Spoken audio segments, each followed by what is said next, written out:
Broadcasting live from global headquarters at RP Enterprises in Greenwood, Missouri. Stand by on this frequency. After 22 years of entertaining FM radio listeners across the U.S., this man is the owner and executive producer of the award-winning Heartland Waterfowl on Sportsman's Channel, CEO and founder of Dumar Chemical Solutions, and the man behind the mic of Papa Ron Radio Voiceovers and Production. He's the man, the myth, the legend, a global icon, future Nobel Prize winner, and of course he paid me to say all this. Really? Literally. Welcome to the Papa Ron Podcast. Here's your host, Ronnie Phillips.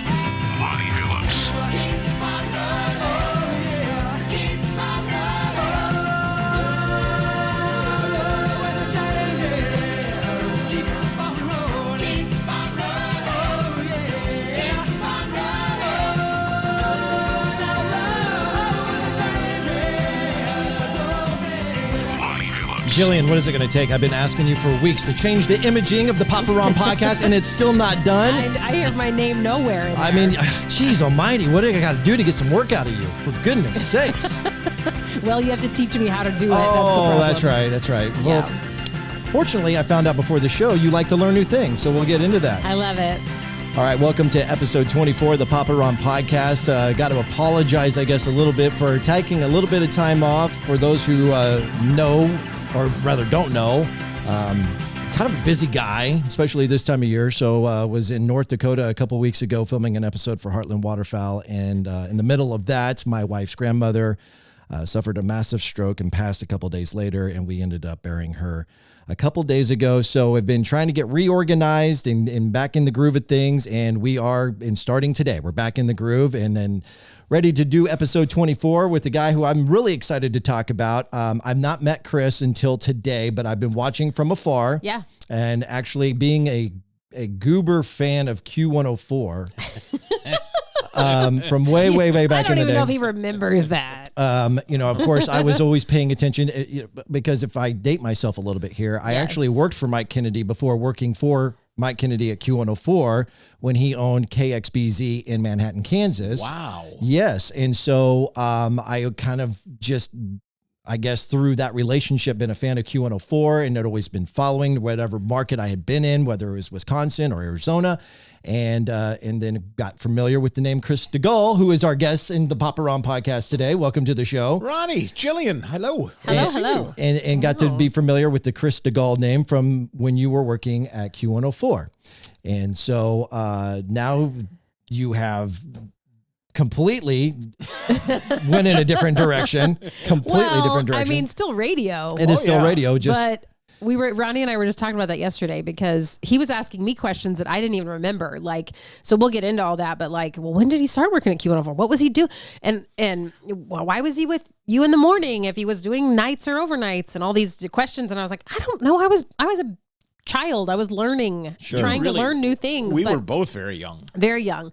And so, anyway, he was asking me all these things and I'm like, I don't know, but I never thought of him being a talk radio host necessarily. I always thought you would end up doing kind of more of a morning show comedy, Randy Miller type show because that's what we were doing. There was one guy in the world that I wanted to be in radio, and that was Randy. Oh, wow. Without question, it wasn't even close. Right? Yeah. So I could go into that forever, but whatever.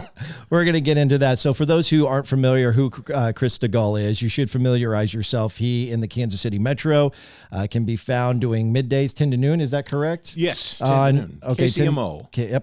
Yep. Which can be found on 103.7 FM or 710 AM. And then for those who, because this is a big show, Chris, I don't know how familiar you are with the Papa Ron Podcast. You should be familiar with it because it is global. I've listened. There's a lot. We got a huge listenership in Philadelphia. And so for those in Philadelphia who are listening, you can find him on AM 990, The Answer.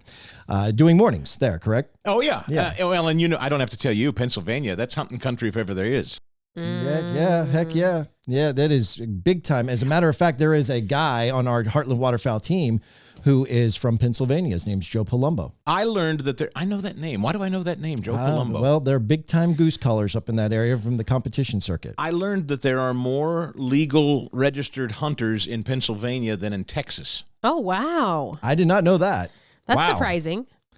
Well, I guess because of the size of the state versus the size of Texas, you would think that is surprising. But there's not a lot out in West Texas. Yeah. There's not to much hunt. out there. It's a geographically a big piece of land, but there's not, unless you're in the oil field industry, there's not a lot going on in West Texas. Once you get out of southeastern Pennsylvania, most of it looks like Missouri and Iowa to me. Oh. Right? It's extraordinarily rural. Most and there's Pittsburgh, of course, but Right. Sure. Pennsylvania's beautiful. It's Yes, beautiful. it really is. Don Jr. hunts. He has, I think, Tucker Carlson, I think. And I know Don Jr. has land in Pennsylvania that he hunts all the time. I did not. I knew he was into hunting. We'll get into all of that here in a second. But for those who don't know who Chris DeGaulle is, he's a conservative radio talk show host here in Kansas City and in Philadelphia. And I have been watching from afar. Of course, Jillian already had a relationship with you from your days working together at Q104, but I had never had a chance to meet you until today. And so I'm grateful that you're here. But I've got a lot of respect for you. I obviously see the talent in what you do. I love how you deliver the message. I love how you have diversified yourself in so many areas outside of just doing radio. And frankly, and I mentioned this in a live just before you got here, I love how convicted you are in your Christian walk and proud to share that. And so Thank you. That was a long walk to get there, I'll tell you. But I think, and I've heard a little bit about you guys and your testimony. It's the most fulfilling part of my life today. And I wouldn't have even said that 10 years ago, 5 years ago, but I can say that now confidently. Right. awesome. It matters more to me now than doing anything in media. I hope I get better at it than anything I'm doing in Yes. media. Me too. Yes. Yes. And don't you sometimes now think back to whether you're talking about yesterday's show or you think back to something monumental on a show years ago and you think, I wish I'd handled that differently because yes, I wish I would have. And if I could do that over today, Oh, yeah. my response would have been very different because Jesus. And Yep. maybe he and I weren't so like back then or yesterday or whatever. I listened to the two of you talking about your beginning and Yeah. how you came up and how you got your first job. And I was around then for a lot of that beginning. Sure. I didn't know all of what you were saying. Okay. But I appreciated very much because you were raised, as I was, in a Christian home. But that was a distinctly unchristian environment. Oh, Really? very, very much so. Yeah, all of The it, radio- the whole thing. Yeah. Not just any one person, but everyone was just so. But at the Yes. time, the things that the adults in my life were telling me they didn't approve of or weren't thrilled about, I didn't care. I just wanted to be on one of these things. Yeah. You just Yeah. wanted headphones and a microphone and make people laugh. And Yeah. So, I guess that's just being a dumb kid and you grow up. But, here we are. I can relate to a lot of that, what you just said. I think I was in the same boat. So we're going to naturally get into the American politics. Obviously, that is what your life is kind of, I shouldn't say centered around because we just talked about your Christian walk, but obviously your job is to talk about politics. Yeah. And so being that we've just finished up the midterm elections a week ago, Donald Trump just announced that he's going to be running again in 2024. We're going to dive into all of that. I said in my live that I did on social media to promote that we were doing this podcast. And don't let me forget, there are some questions that people have chimed in with. Oh, good. So that not a lot, but a few. Okay. Mostly from Philadelphia. Say if they're all from the left, it's just it's all different versions of will you die a slow death or oh, Right. gosh. it's vicious out there these days. Yes. But what I really want to, if I'm just being completely serious for a moment, is I want to take this conversation with the approach that we're not doing a radio show here and we're not trying to appeal to a bunch of conservatives. Right. We are Christians who are sitting down together to talk about the climate of our country and the things that we can do as Christians to make it better. And in effort to, in our best ability on this very large podcast, to unite as many people as we possibly can. So what I've said in that live video that I did on Instagram and Facebook is that regardless of what your political views are, even though we are all convicted in conservative values, I don't want that to prevent anybody who might be liberal or libertarian or independent, whatever it is, because I want to go into this conversation with an open mind. Right. But also, and to kind of address that, but also you say, because we're all Christians. Okay. So somebody might be listening that's like, oh gosh, I don't know. Are we going to be quoting scripture here? I mean, maybe, I don't know. Yeah. We don't really have a script. So, but also isn't the core, whether your core is founded in Jesus or not, that you should be kind? Yes. I mean, for us, the basic is love God, love people, right? That is, if you break it down, that's the simple. Okay, so if you don't love God or you don't know God, okay, maybe you will someday. Maybe you never will. I don't know. That's you and your heart. That's between you and God. But the love people part is still, like, you can disagree with someone, whether it's about politics or religion, right? Or what the best animal to hunt is, or what the best way to school your children is. You can disagree, but it doesn't mean you should be unkind, right? That's a really good way of summing up what I was trying to say is that we're not coming on here to attack anybody. I don't want to take that approach. Now, there are some things on the other side that I absolutely disagree with, but I don't want to take a hateful, vindictive, spiteful, attacking approach on this show because love always conquers and wins. And so that's how I want to go to approach this particular episode for anybody who might be listening, who might be on the other side of the aisle. So, but before we get into the meat of what is going on in American politics, let's get to know Chris a little bit better, because I'd like to find out when it was that you were inspired to do radio. You talked about being influenced by Randy Miller to some degree. How did that all come to fruition? Why does that make you chuckle? And it makes me chuckle, and I don't know why it makes you chuckle, but therein it makes me chuckle. It makes me chuckle only if there was, like, what era of the Randy Miller career were you inspired? Well, I'll tell you, it was the 80s and early 90s. Okay, that makes sense. That was when I was coming up as a kid. But I remember Randy as early as... So how old are you now? I'm 45. Okay, all right. So I remember Randy as early as elementary school. And I remember my parents waking up and listening to Randy and getting ready in the morning. I remember my mother getting her makeup on, Dad shaving, and laughing at this man. And I was enchanted with that. I just thought, that's whoever that guy is and that thing that they're listening to. And the fact that there was something about it, maybe you guys can appreciate this, that it was the morning.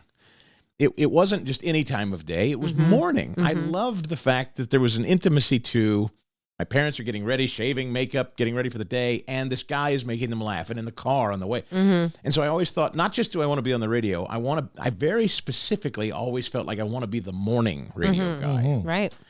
And so throughout the years, I listened to Randy. And so how old were you when you first became familiar with Randy? You say a kid, were you... like 8. Okay. 8, 9. What is third, fourth grade? Yeah. Third grade. Yeah. 9, 10. Yeah. 8, 9, 10. Yeah. And that was through a few machinations. I mean, Q104 back then was a top 40 station. Yep. And then it wasn't. And then he left. He quit or got fired and came back and forth. Right. Probably got fired. Yeah. But here's one thing. I remember one when Q104 before it was country, and he left to go to, I think, San Diego or something. Yep. As a kid, this is a little demented, and I'm a little uncomfortable admitting it. It was as though someone had died to me. Yes. Wow. It was that upsetting when I heard him say, I'm going to San Diego. And I remember the tributes. Larry Moore and Brian Busby and all these kind of local celebrities in Kansas City doing these goodbye, Randy, we'll miss you things. And it just ripped my guts out. Well, that is kind of funeral-like if you think about it. Like, because I've even heard people say, my dad has said before, like, I don't want anybody talking nice about me after I die. If you got something nice to say it while I'm alive. You know, and I thought, well, surely somebody's done that before, like just said, you know what, pretend I died. I want to hear it. I want to hear what you have to say about me. And that's kind of what that ends up becoming. Yes. Is like this farewell and, oh, we're going to miss you. And, you know, so it would feel like someone died. And you let them, like you mentioned it being intimate in the morning. It was part of your routine. You talked about whatever crazy thing he was doing with your parents, and maybe even, I don't know if other 8-year-olds were listening to Randy Miller and you talked to him about it at school, but people would do that at work. You know, did you hear what can you believe that? You know, whatever he said or did. It's a fixture of your everyday. Yeah. I mean, it's as common as seeing your spouse or your kids or getting in the car and driving a certain path or seeing the guy at the store. So, him leaving was very upsetting. Him coming back when they format. No, I even got ahead of myself. I think he left a couple of different times. It doesn't matter. Anyway, I remember so vividly his movement being so profoundly impactful on my life, for better and worse. It was like when he would leave, I'd be sad he's back. Yay! Wow. It was weird. And I didn't know him. I'd never met him in my life. But you felt like you knew him, right? Now I know how you got in with Randy, because you were the Goober fan. He loved that. He loved that guy who just drooled all over him, and you did. I did, but I was such a fan of really what again, setting aside anything that comes with Randy, and I know you've talked about that and the baggage and whatever. The guy on the air was the thing that I was fixated on. Sure. I didn't care about I didn't know him or care necessarily who he was when he wasn't on the air. Yeah. I didn't know who he was talking with his colleagues off the air. I just knew the thing he produced. Yeah. And I was like, I want to produce that thing. Yeah. And so I wanted to be funny. I wanted to write. I wanted to make people laugh. And so I just teach me how to do that and let me feed you and let me give you ideas. There was an infectious energy there for sure. Yeah, for sure. He made you want to create. Yes. At all times. And do your best. The laugh. Be funny. Yes. Get me the laugh. And so you that was always what it was about. But yes. So how did you get there? I don't know that. Well, this is you remember Phil Witt? I do. Oh yeah, from Fox 4? Fox 4's Phil Witt, a local news anchor. Phil used to do a segment called Reaching for Excellence. Yes. Oh yes, I remember that. I happen to be featured on a Reaching for Excellence. Yeah! Really? Ooh, look at that. What did you do? What did you Chris do? Segal, Reaching Excellence. Yeah, be seated, everyone. So in high school, I was a big guy in forensics and debate. I made nationals to forensics like 3 times in a row or something. And so the forensics coach submitted me to this thing, and they came out to do a profile on isn't he talented or something? What a great kid. Whatever. So it was nice. Yeah. So Phil Witt's interviewing me, and he says, so what do you want to do once you graduate? Now, what do you think I said? Oh, no. I want to be like Randy Miller. Oh boy. Well, that's all I purposely invoked his name. Yes. Smart. Knowing full well, this is Phil Witt. It's Channel 4. Yes. Maybe. Yes. It worked. Good. He did. I love it. I was at home the next morning after that had aired, and I hear Randy Miller say on the radio, there's this kid that was on Fox or on whatever it was, Channel 4 last night. His name's Chris, and he was talking about the show and blah, blah, blah. Chris, call me. If you're out there, call me. Call in right now. Did you lose your mind? It scared me to death. I was ecstatic and horrified. And gonna throw up maybe a little bit, that feeling. So you're calling this hero of yours live radio show. I'm guessing you're 16, 17? Yep. Okay. Yeah. 16, 17, something like that. Mm-hmm. And he says to me, Chris, why don't you come down here and just do the show for me while I take some vacation or something? He said, come do it. Come fill in on the show. What? I've never set foot in a radio. I don't know what that means. I'm like, fill in for you. What? Oh, my God. He says, I'm going to be gone on the 4th of July. You come in and fill in for me. Okay. And he literally was not there. This is what's funny. Randy was not there. He literally did take vacation that day. Okay. Remember Brad, overnight, Brad Miller? Brad? Yes. Well, there was a Brad Miller. Yeah. Yeah. No.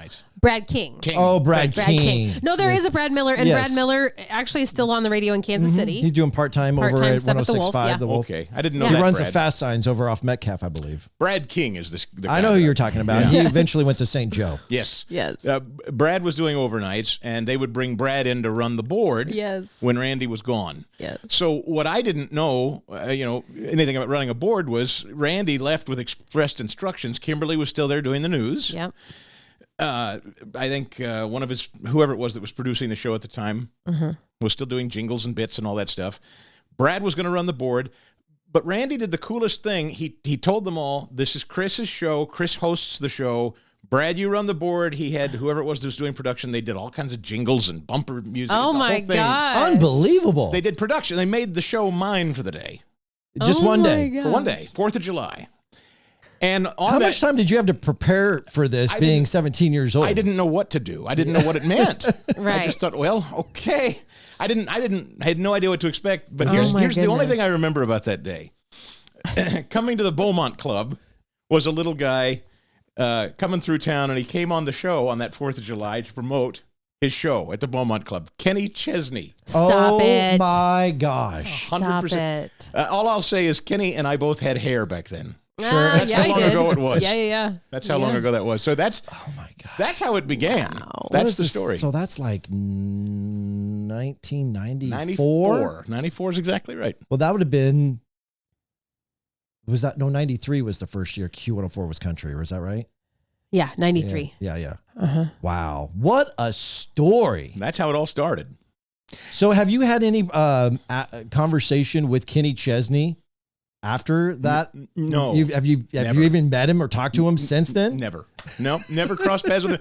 I have old pictures. How are you doing? You should do that. You've got to do that on at least your podcast. This is a great story. I never told that story until today, actually, now that I think about it. See, this is what I love about this podcast. gosh. You pull back the curtain. Yeah, I never heard that Get story. below the surface and find out about something that nobody even knew before. Yeah, it was, I mean, at 16, 17, I was the happiest kid in the world. Nothing made me happy. I didn't know who Kenny was at the time. Naturally, Well, he wasn't anybody No, at the time. No. Right. All I cared about was, oh my gosh, Randy Miller has handed me the keys to his show, and I was just so. I mean, again, the big station voice, Chris DeGaulle, mornings Right. on Q104, Right. Like, Wow. Do you don't remember who was doing that production? It wasn't John Taylor, was it? That's who I thought it was. I feel like it was whoever was before John. Okay. Oh. and I Okay. don't remember who that was. Okay. Yeah, I don't know because I mean I was. It was after Greg. No, Okay. it might have been Greg. Could have been Greg. I think that it was early. Greg. Mm-hmm. Yeah, that was before my time for sure. So yeah, that was the first time I ever walked into Q104. You know, I later got to know Mike while I was in college and interning for Randy. Where'd you go to college? Northwest Missouri State. Okay. All right. So you're a Bearcat. I am. But Mike Kennedy, like all of us, Yeah. all roads lead back to Mike. Right. Were it not for Mike, I wouldn't be sitting here today. I regularly correspond with him and remind him of that and thank him. Aw. That's great. I mean, Randy, you know, gave me this neat thing, but it was up to Mike to let me hang around and ultimately give me a microphone Right. to, Yeah. you know, cut my teeth. Absolutely. So that's what I told Ronnie when we were talking about this leading up to today was I said, I don't know why he was there. I said, I kind of think maybe it was an internship, but I'm not sure. So that's what it was you were doing for Randy. Because I was telling Ronnie too, you also did an internship for David Letterman Yeah. on the David Letterman show at some point. In fact, that's the only off semester throughout college that I didn't go to be with Randy, was when I went to New York and filled in for, or not filled in, but went to be with David Letterman. It was the, fall, winter 1998 while I was in college. It is the only time that I didn't spend my summer, winter, off semester vacations with Randy, was when I went to Letterman. Wow. The whole time I was in college. And Randy was ecstatic because I remember Randy thought, oh, well, what can this mean for the show and for me? Yes, So of Randy course. immediately thought, how can I capitalize on our intern going to New York to be with Letterman? Of course he course. did. Yeah. Yeah. I mean, Like any show host is always thinking, how can I use this for the show? yeah, right. And so that's the only time, other than that semester, I was with Randy every single Christmas and summer from freshman year till I graduated and Mike hired me to do overnights.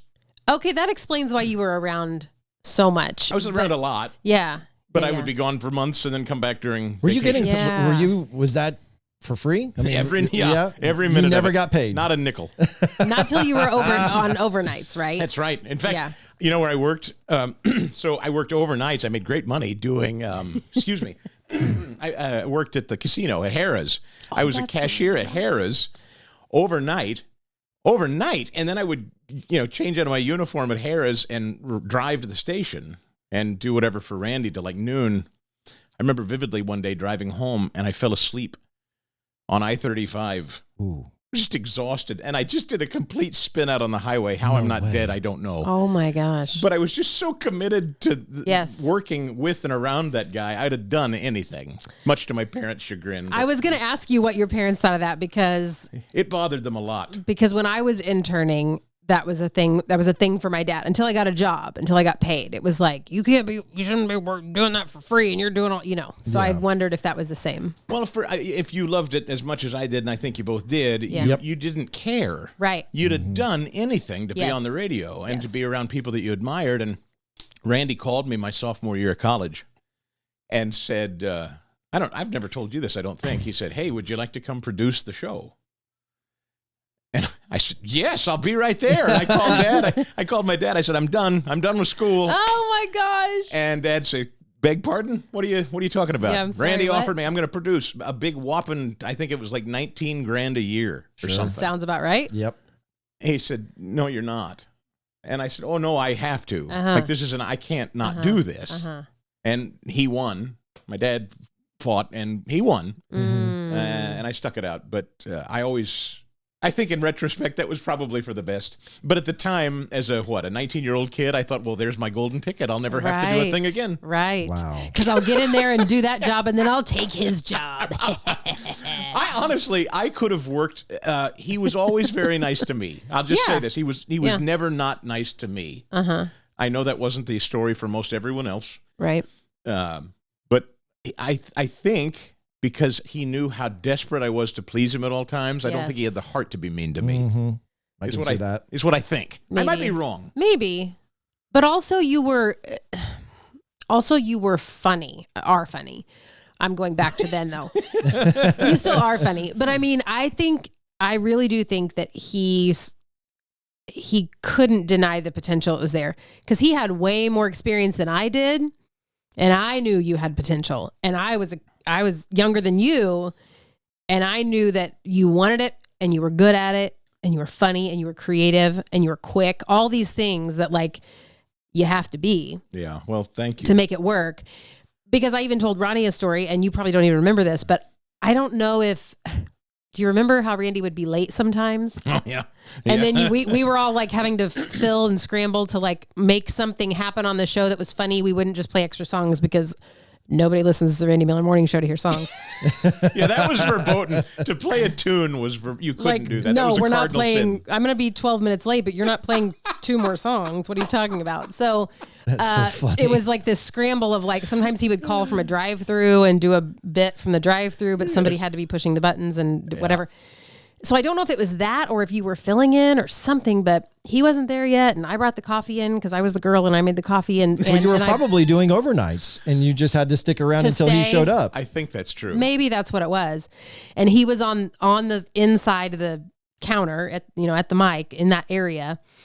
And I don't know what you said, but something about, oh, wow, you bring him coffee every morning or something. And I said something like, yeah, maybe someday I'll be bringing you coffee. Just like meaning like you can do this, like you, because I knew you wanted it. And so anyway, it was just kind of I don't know. Something stood out to me about that. Sweetest person to me. You were sweet to everyone, but I thought so highly of you. And I always wondered when I would leave there. I knew how the vultures. I mean, it's just a den of vipers and just gropey perverts. and I always thought to myself, how does that dear sweet girl survive that place? Because I mean, I didn't really get the brunt of it because I was just checking in and checking out. Mm-hmm. And you're a guy. And I'm a guy, that but helps. I was always mindful, like, how did you survive that? And I heard your story. It's remarkable, but I mean, you hung in there for a long time. I mean, you were good, and he clearly appreciated you for what it's worth. I mean, he clearly saw your value. Yeah, I guess so, but I didn't know that at the time. I just thought, I was kind of like you, like, well, I had to. Like, I was just telling a friend the other day, I'm like, she said something about watching When Harry Met Sally, and I said, that's the Meg Ryan and Billy Crystal movie, right? And she goes, yeah. And I go, I had to do the diner scene live on the radio in a restaurant on the plaza in Kansas City. And she was like, what do you mean the diner scene? And I was like, the scene. The faking it scene, and I was sitting across from my nemesis and had to do that. And I said, but I did it because it was for the show. It was for the show. Everything was for the show. It was for the show. And that's hard for people to understand. It is hard. It's about the show. It really isn't about Randy. It's just about making the show work. Because if the show works, everyone's satisfied. Right. Oh, for sure. 100%. Yeah. You have a role to play. And for me, my role was, and you to some extent, except you were more the creative. It wasn't that I maybe didn't have an idea every now and then, but that wasn't my role. I didn't really get into being creative until much later. Did you write and perform, do comedy and bits and things I don't, like that? Well, I mean, I have. Not to the level of what you're speaking of, but yes, I have. there's nothing like, at least to me, somebody who was an established career professional, there was nothing like writing a concept Yep. that he would laugh at and say, go produce it, Yep. and I need it in a half an hour. Yep. The pressure, it was like doing emergency surgery because you couldn't produce it and get to it tomorrow. And by the way, that was well before digital. Oh Yes. my gosh! So now you're the wax, Splicing, yep, wax the cutting, and wax pencil and razor blades. And the poor, I mean, that's why he went through so many producers, because they were just bundles of nerves, because he was like, where's the bit? Yeah. Chris wrote a bit. Where's the bit? Yeah. I want a bit. You know, Yeah. it was like, it was 20 minutes. Get it on. You know, it was just Wow. Yeah. do the voices. Get it right. Demanding. Yeah, Was, yeah. It was Yeah. boot camp every day. But man, when it worked, it was just, It felt so good. well, before I had sex, it was fantastic. Better than sex. That is so funny. So you're doing overnights at some point. I'm guessing that's when Brad King leaves to go to St. Joe. So that's probably where you slipped in. I don't know what happened to Brad, but I do know that, I graduated from college, and at the time, Star 102 was doing Christmas music or something. Yes. Okay. My very They first still do. on-air studio Christmas was Christmas music. Oh wow. I did 2 weeks of Christmas music, and I thought, how am I going to get a job? Yeah. There was no room at the inn. All anyway. my air checks are going to be with Christmas music. Yeah, I thought I Room don't. at the end. And well, here's the truth. I didn't. There wasn't a job. There was nothing ready or open. Yes. So I applied to sell television at Channel 41. Oh, Which was right around the corner from Q104 at the Yes, time. it was. Perfect. actually, right perfect. outside the studio window, right? Yes. Yeah. And I was literally about to sign on the dotted line and start selling commercial television. And my dad had what we thought was a mild heart attack. And I remember standing over him, and he said to me, son, please don't do that. Whatever you do, don't quit on what you want to do, which Aw. was radio. Don't go sell television. He knew that's not what I wanted to do. Which might have been a little bit confusing to you because of how tough he was on you through all of the charity work you had been doing for Randy Miller before that. Yep. Yeah. He couldn't, but he figured now that I had college in my rearview mirror, he figured I'd get there if I was just patient or persistent enough, I guess. And so he kind of begged me not to do it, and I didn't. And I'm not sure how long. It was a pretty short period of time. Mike called and said overnights came open. And he gave, I don't know. And to this day, to be a kid, who went to Northwest Missouri State and to get a start in this town, Right. Even doing overnights is really unheard of. I thank Mike to this day for doing that for me, because he certainly didn't have to, and there were far more talented people than me that should have probably had that job, but he let me do it. Though, the thing about Mike that I have appreciation for, I mean, there's a lot of things I appreciate Mike for, but and I was going to speak about this earlier when you were telling your story, is you don't see that work ethic in somebody like yourself who will do everything at the ground level. Yeah. And work their way up. Yeah. They just want everything given to them. Right. Yeah. Right. That's the society that we live in today. And this is a perfect example of somebody who had a vision for where he ultimately wanted to be, wasn't exactly sure how it was going to happen or when he was going to get there. Right. But he had the opportunity that was right there. Right. And he will do whatever it takes. Right. And look what it blossomed to. Right. Look what it blossomed to. And another thing. And Mike appreciated that, which is probably why he gave you the job over somebody else. Yes, thank you. I think your passion had something to do with it, because, I've heard the story 1,000 times, Mike's story, but him starting as a teenager and basically doing that, loving radio, loving the concept of radio, loving the art of radio, loving, for him at the time, and for even us starting at the time, it wasn't old school. No. Now it's old school radio, Yeah. but loving it. Loving it. I did too. Loving Just it. a love affair. It's Yes. almost silly now to young people who don't know what real radio was, because it's just changed. Whatever. Yes. Not sound like an old guy, but Right. To be in love with what it was is almost foreign to anybody today. But it really was something just remarkable, Yeah. so special, so intimate. Nothing like it. I still say there's nothing like it, and I think in many ways podcasts are still that. I don't In a really way. see that they're terribly different. Yeah. There's no commercials. Maybe. Oh, there is on this show. Well, yeah.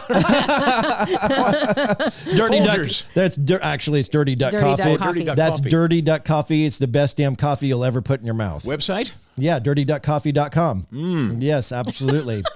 I love They've my actually, dirty duck. you know what? And here's the thing: you're not drinking it, thank goodness. But they have a blend called Morning Wood.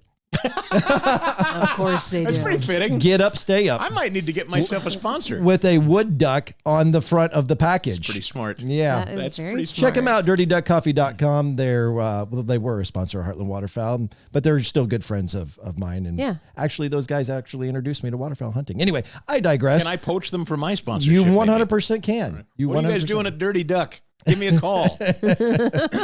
I'll give you some numbers. Anyway, I interviewed Randy here not too terribly long ago, by the way, Oh, you did? to bring it full circle. Yeah. And I talked with him about this very thing. And the one thing he did say was he said it was always very abundantly clear to me that you were just going to take a bullet and do whatever you needed to do. And he it meant a lot to me that he at least acknowledged that that's what he saw, was he recognized that I was willing to do. Yes. I think to confirm what you're saying, and I appreciate you Yes. saying it, but I would have. It's true. Yes. Some kids were like, I'm here. I don't know what else to do. I'll do radio. Yeah. And then there were those of us that would have just done whatever we had to do. Well, because honestly, whether it was 25 years ago, Yeah. more than that, a little more for you, because you with being interested in high school.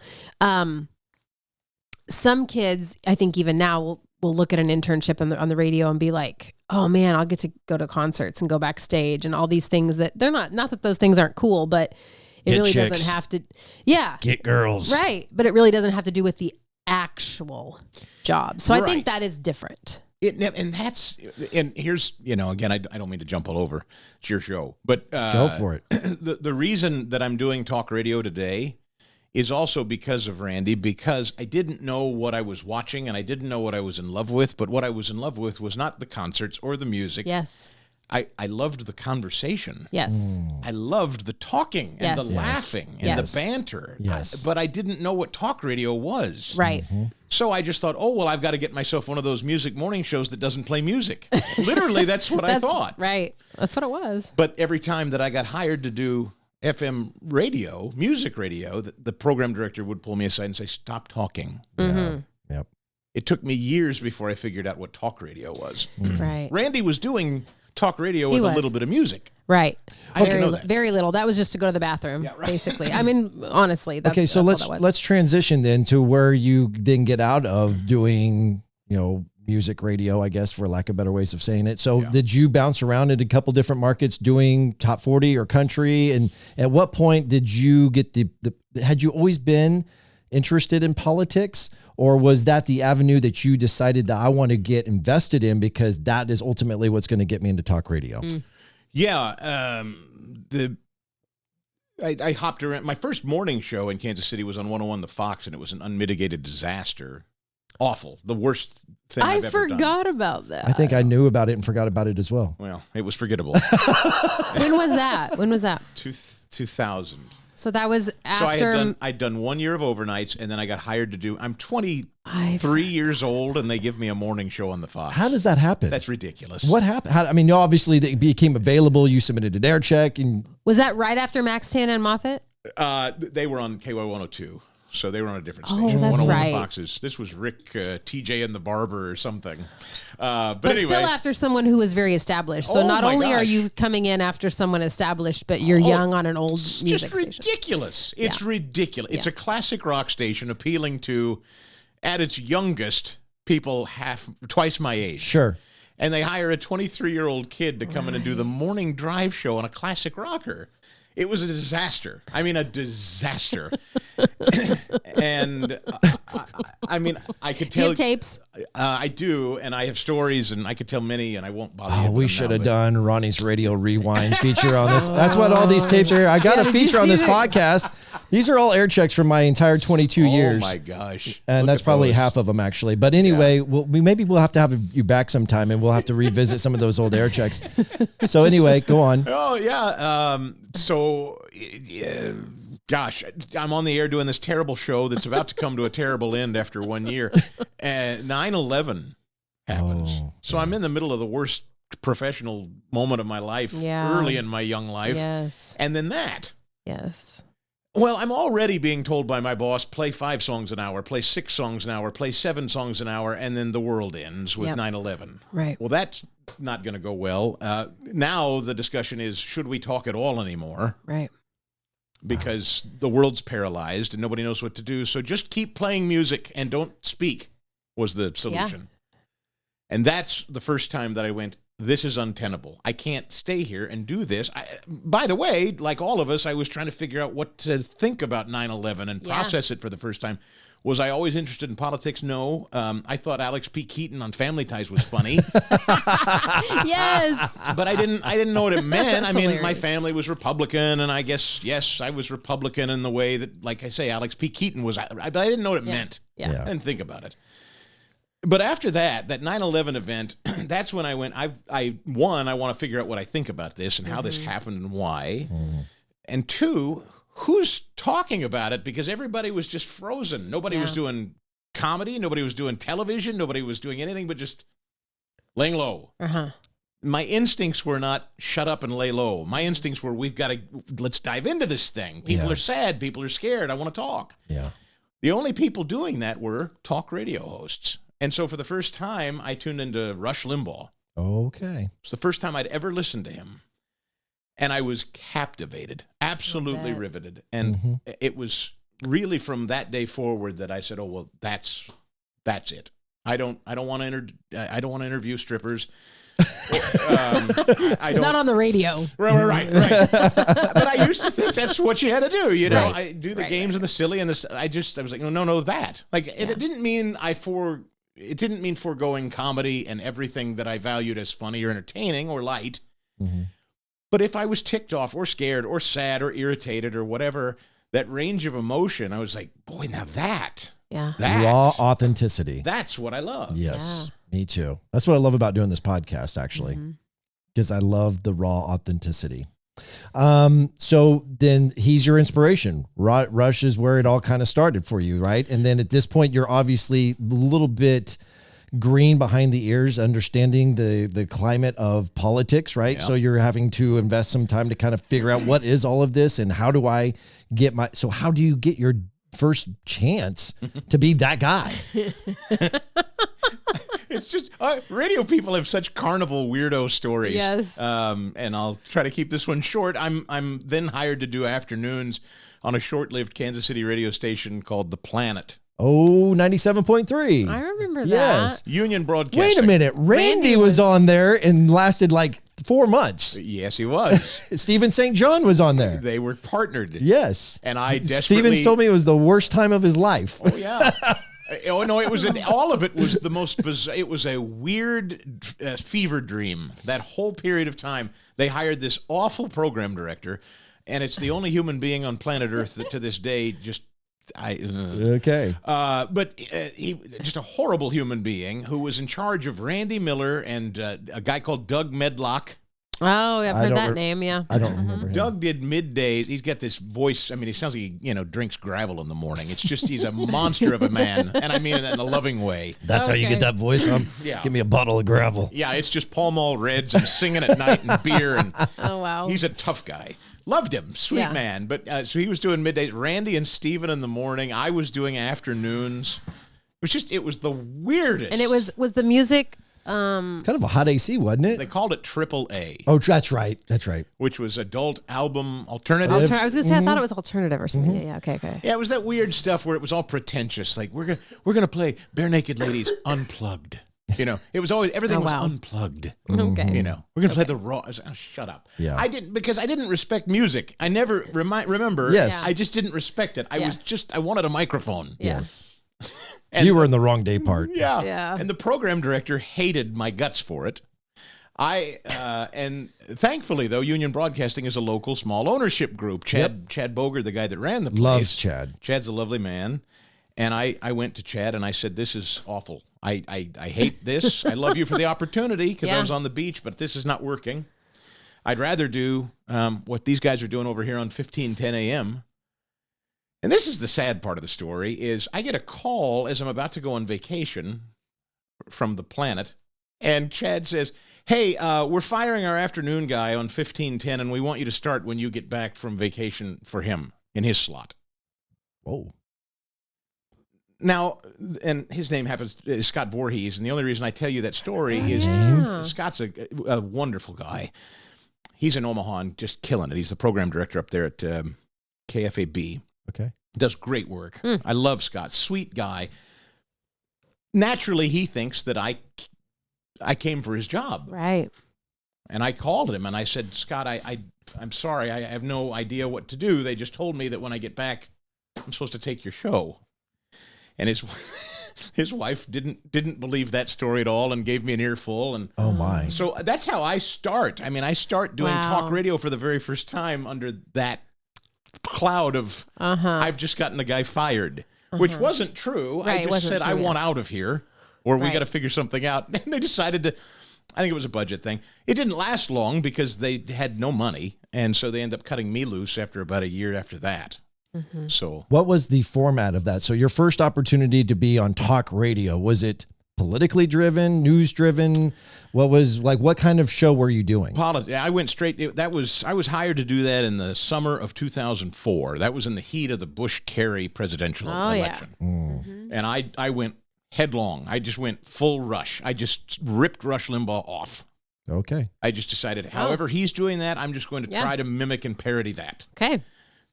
It worked. Yeah. Well, I readily admit I just did. When you see somebody that you admire and you don't know how to do it, you just copy them. Yeah. Basically, was what I was trying to do. I didn't get to do it long. Like I said, they just said, sorry, budget cuts, you're out. I have a question. Yeah. When you were doing that, were you completely 100% all in on doing a Rush style show, or was there still part of you that was wanting to implement the entertainment, the comedy copywriting side? Were you doing a version of both? Yes. Okay. I was really committed to the idea of trying to do.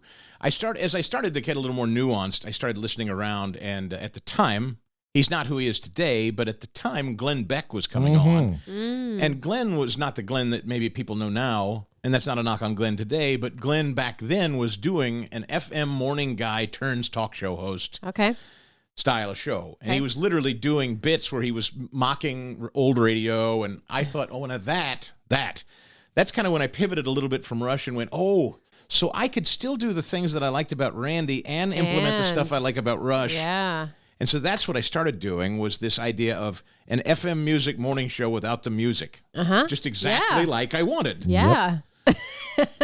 Because AM talk radio was largely just stuffy old guys. Yeah. And I didn't know it. I didn't know what it was. So I said, well, let's try to make it not such a stuffy old guy thing. Paige Powers. We've talked about her. I love her so much. The sweetest woman in the world. I called her, and she had been doing traffic for me over on the Planet. Yeah. I called and part-time over at Q. Yeah. We'd met at Q, and I said, would you consider doing news with me if well, that was when they finally hired me over at Cumulus. I'm jumping ahead. But anyway, when she came on board to do news with me, that's when I kind of made the pivot to, we can do bits, we can tease, we can have fun, I can do politics, but I can also make fun of Wendell Anschutz or whatever, Right. So that was the plan. That was how it started. I'm different than that guy now, which I could explain, but back then that's how it started. And how long did you do that kind of combo morning show with no music? Comedy / politics. Probably until I was fired in Philadelphia the first time in 2019. I think most of my talk career has been that. Oh, really? It's only recently in the last 3 or 4 years changed. Really, probably the last 3 years. And that's because I'm doing it all alone. Oh. I had a cast of people most of the entirety of my show. I had a producer who was on air with me. I had Paige, usually a assistant producer who was often contributing. So in my mind, most of the time I wanted a big show. I wanted a big sounding show. Well, Randy had that. Randy always had people everywhere. That's so right. you only know what you know. That's it. So I thought big show. I want lots of voices. I want her. I want him. Everybody's chiming in, and he's on the street, and we're doing a bit over here. I just thought lots of pots had to be boiling all the time. Okay. Because that was Randy's deal. Yeah. Right? Yeah, for sure. Never a dull moment. Never a dull moment. Dave's out. You're on the phone. You're working on a bit. Yeah. What's next? Right. And so that was how I was trying to craft a show. But when they fire you, and then someone new gives you a show, but they say you don't get any of that. It's just you. Then you got to kind of reinvent yourself again. Yeah. Well, that had to have been a bit humbling, right? Terribly so. Yeah. What was the downtime from when you got fired to when you got your next opportunity? Not long. In fact, that's good. Thankfully. And God, is that when you started the podcast? Yep. I got fired in 2019 in the spring unexpectedly. And I had no idea what to do because I've had the family now for a decade in Philadelphia. Yeah. And I called up a smaller AM signal in Philadelphia that was running purely syndicated program. They had no local presence at all. And I said, hey, how about you doing a local morning show? And they were like, well, we've never really done any local programming here, but okay. So we had some conversations and, God provided and made a path. But in that interim from March to the fall of that year, a friend said, you've really got to start doing a podcast. Yeah. I was just telling Jillian, Ronnie, that I was so recalcitrant to the concept of a podcast. Me too. Yeah. I pushed it away for 3 years before it finally came to fruition. Yeah, we're live radio people. Podcast. Fine, let that be for people that hobby. I'm a serious guy with a radio show. I was so rude. I was same here. I just was dismissive of it. Like, that's not art. That's something people do, like Legos or Lego. It just seemed silly, And I didn't want to look silly. I said, I have worked my entire life to be a radio personality, and now you want me to sit in a room with a computer and do a pretend radio? Pretend radio? It offended me. It really did. Yep. And boy, how short-sighted and arrogant that was. And God humbled me. I needed it. And I got slapped down hard. And I have to say, some friends who really encouraged me and coached me to do this thing, it set me on an entirely new path. And it changed everything about the way I think about this. It's opened my eyes about how this is done and how you can do this and different avenues for revenue. And I mean, you're doing it. You know better than anybody. Well, we haven't figured out the revenue part, but even as big as we are in Philadelphia, we still haven't figured out the revenue part yet. But maybe you can give us some pointers with that. I just think it's a fascinating story. I am going to take a little break here in just a second, but I wanted to ask, so did you skip straight to Philadelphia from Kansas City being on, was it 1510? No, there was an interim period there of 4 years. So I went to, after 1510 blew me out, I called up a friend of mine from college who was the chief of staff for a congressman in Missouri called Sam Graves. Oh, and of course. Right. From Jeff, Kansas, right? Yeah, Jeff's a friend of mine, and I called Jeff, who was lobbying me to come to work in politics when we graduated from Northwest Missouri State. Wow. And I said, Jeff, I've got a new baby. I don't know what to do. So how about that politics thing you were talking about? Right. So for 2 years, I went to work for Congressman Graves. Wow. I didn't know that. What were you doing for him? I was what they called a field representative in Clay County. So my job was to effectively go around to every ribbon cutting, every mayoral breakfast, every town council, and basically represent the congressman in his constituency. So, go to the library. They would have office hours for, come meet the congressman's staff. And, so I'd go sit in the library and wait for somebody to come in and say, I didn't get my Social Security check this week, that kind of stuff. Oh. It was horrible. I was just going to say, there had to have been a part about that, being that you are this, very entertaining, charismatic radio personality, and now you're doing this. Yeah. That had to have been awful, but think about I would think you had learned so much that is applicable to what you're doing now. Another God intervention. Yes, 100%. He put me into this thing where I learned so much about how government operates. Yeah. That's what I didn't have, you see. So I went into talk radio guessing at it, yeah, groping at it, and then I was literally injected into it. Yeah. Where I had to learn it, and I hated it, right, and it was all gross to me, but I was like, oh, I see. Now I see how the mayor works with the county, works with the judge, works with the congressman, works with the Senate, works with the state, Senate, legislature. I understood all the distinctions, offices, and the bureaucracy, and I saw enough of it to get smarter. So when did that light bulb moment did it happen while you're in the middle of that 2 years and going, okay, I'm going to dive in and dig in because this is going to serve me well when I get back in radio? Or was that on the horizon? Did that come later? I didn't think about what I was learning at the time. Okay. I was not smart enough to know what I was doing. I just kept thinking, I'll just keep doing this until surely someone's going to call me. If I keep sending tapes, if I keep calling, maybe Mike will call me again. Maybe Randy will. I just kept thinking, if I just wait long enough, someone will rescue me. Okay. And sure enough, that's actually what happened. I got a call from a program director called Chris Hoffman at Cumulus in Kansas City. And Chris said, hey, our news person is gone.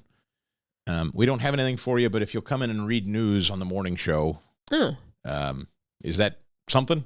And so the office was nice enough to let me go in and do morning news on KCMO. And then one day their morning show guy had a meltdown and just walked off, quit. Oh. Who was that? A guy called Van Patrick. No way. You know him? He worked with us at Q104. It was after you left. It was the second time I left the morning show, right? Mike hired him, and that lasted See how probably small? 6 months. Isn't this world small and crazy in our business? Freaking! I mean, I'm not surprised about the meltdown part. Although I didn't have any really bad experience with him. He was a really nice guy. No, he wasn't. I could see where he could be a little on the edge, but we're all a little nuts. we are. You do have to be a little nutty And see, to be I in never radio. knew him because he was there to take my place. It's like when, Yes. because I left the morning show a couple different times and ended up coming back. Never that was the plan. But Yeah. people would go, what do you think of so-and-so? Or what did you know about him? Yeah. I didn't meet him. I wasn't there. That's the point. I wasn't there. Yeah. Like I didn't No, never I worked with really him. know that. Yeah. Yeah. So Small world. Crazy. That's Whoa. funny. Yeah. so he had a meltdown and left. Well, that's right. He melted down. He just literally walked off the show one day. I can't even remember why, but I get this panicked call from Chris Hoffman. Hey, remember when we told you we don't have anything for you? How about you come in and just start doing the morning show for a while, like starting tomorrow? Oh my gosh. Unbelievable. So I asked the congressman and his staff, I said, do you guys mind if I go in and start doing mornings tomorrow morning on KCMO and fill in? And then after the show, I'll come in and do the office hour stuff. Right. And that was supposed to be a couple of weeks while they figured it out. And that turned into my next 4 years. Wow. See, I didn't realize that either. But that's the thing is, and you know this too. I mean, we knew each other prior, but when you were on in the morning there, if they just said, "Oh, do you ever hear, know what they're doing at Q10?" Well, no, you're on the air at the same time. People Right. would say, "Do you listen to so and so? Do you listen to so and so? Do you know so and so?" Like, no, we're all on at the same time. Yeah. So What I years don't would that have listen. been that you were doing mornings there at KCMO? Let's see, 2006 Okay. to 2010. Yeah, I thought you were here because I was at Q104 then. I didn't. I showed up in 2003. You were doing nights. For about 4 years. Yeah. I remember listening to you. I of course, Q104 Thank God was- there was that one guy. You were He the was the guy who guy. showed up on the. No, like you, I was a Q104 fan. Yeah. I was always intrigued with, because I just knew the stable of people that Mike hired were always special. There just is something special. If Mike's decided to hire you, there's something about you I've got to like. I just know that's true. It's true, yeah. I've never met anybody that Mike's hired that I haven't cared for. Wow, that is really neat. So I it have. didn't. It didn't. Have you? It was a joke. I'm kidding. Well, I'm sure there's somebody. I probably wouldn't hang out with all of them. She truly does like Zeke. Zeke, you can relax if I you're love listening. Zeke. I know. It's the day we're recording. It's his birthday. Is it really? Oh, that's right. I saw that. So, hey, happy birthday, Zeke Montana. Yeah. Right? Yeah. Yeah. Yeah. I saw Robbie put a post out there for him. Anyway, so you leave KCMO. I said we're going to take a break. We were right after this question. You leave KCMO because you're trying to get to a bigger market in Philadelphia. Is that opportunity? I started to get fill-in work on some nationally syndicated hosts shows. I had an agent by then. Oh, wow. Because I guess I was just told I was supposed to do that. So I hired somebody to represent me, and I started filling in on some nationally syndicated shows. And then, yes, that turned into my first job offer in Philadelphia. And I got to say, remember how we were talking about saying that goodbye? Yeah.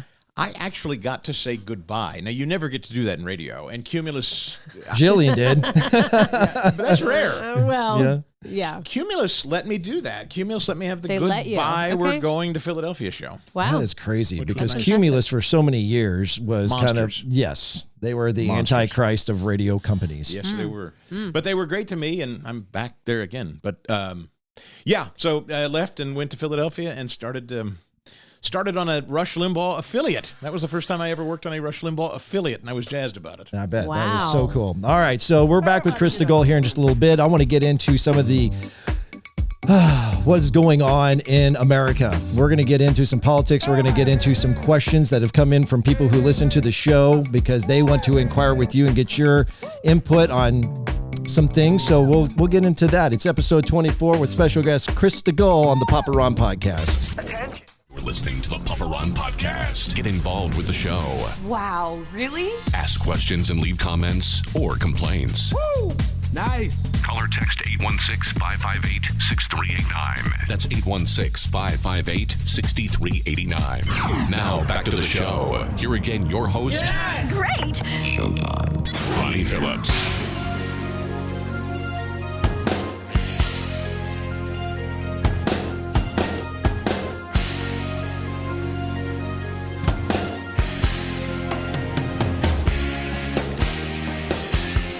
See, this is why I do breaks, Chris, because it feels like live radio when I can come back with a bumper song like that. Otherwise, it's just a bunch of talking on a podcast. I love it, actually. Do you feel like you're jocking still? I do, except for when you do a fub like I did, and you turn down the bit before you. Anyway, so no one in this business but us understands what we're talking about, or nobody that's not in this business understands what we're talking about, and that is the art of mixing, right, and running a board. And yes. That's its own art, which we all miss, I think, a lot in this world. But and because I'm 10 years removed from it, I sometimes slip up a little bit. But anyway, it's fun. And that's why I said when I was going to do this podcast, which it's a whole nother story on how I started doing this podcast, but you can get that in episode 1. But I was going to do it in a different way than anybody's ever said you're supposed to do podcasts. You're supposed to keep it to 30 minutes, you're supposed to stay in your lane, you're supposed to be on one particular topic. Nope, not this guy. I'm completely doing it how I want to do it. And if it works out, then it works out. And if it doesn't, I don't really care. If it's not 2 hours, like I've listened to it, and I think it's marvelous. I think because it's sincere. Yes. I don't think you can go wrong if you're sincere. That's back to the word authenticity. Yeah. Yeah, exactly.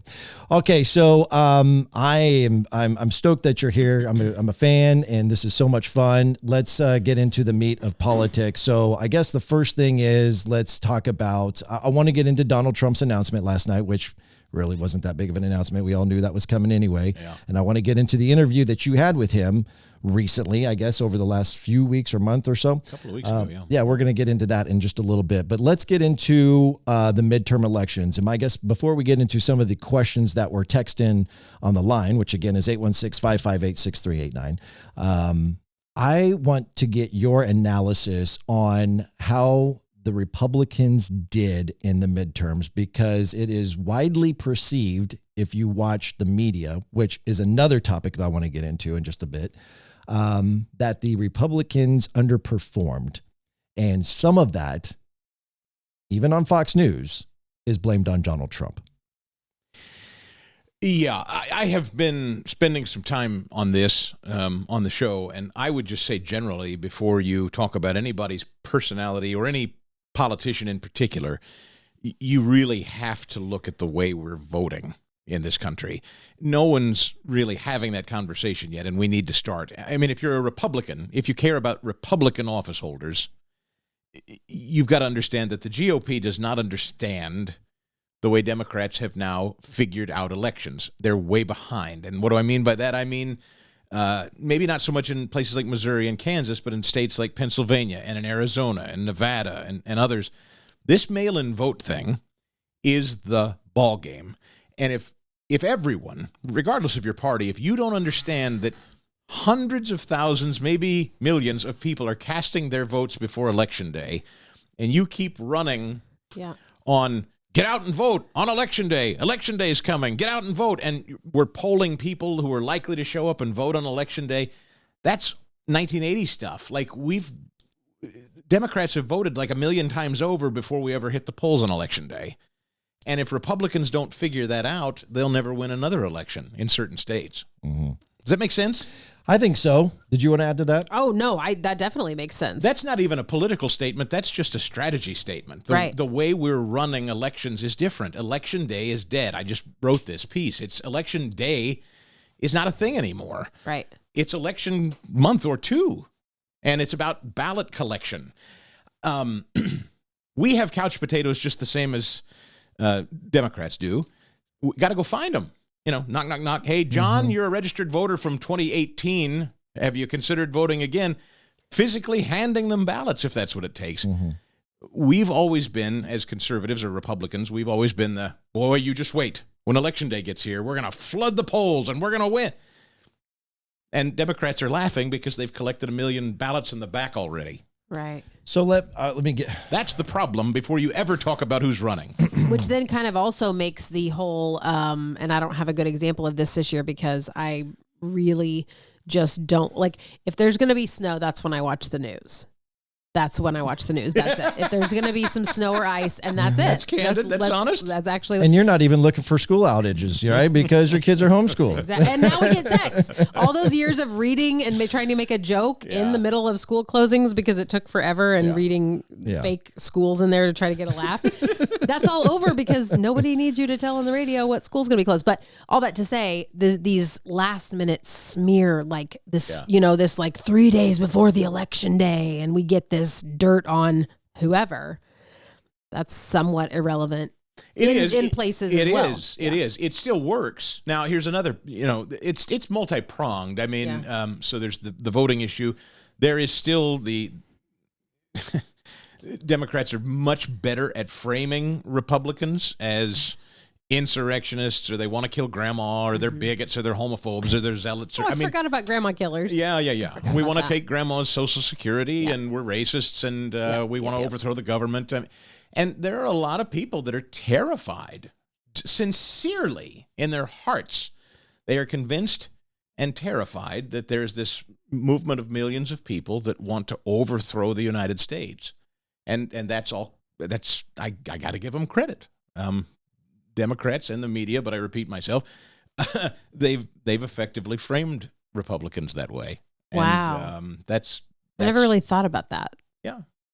And people who are, and I don't mean in a disrespect, but when I say people who maybe don't pay close attention, but maybe kind of plug in a couple of weeks before the election, they think, oh, those guys, they want to overthrow the government, and they want to lock me away in the basement and never let me have an abortion. And, it's like you take on this kind of monster-like persona in the minds of some people. Right.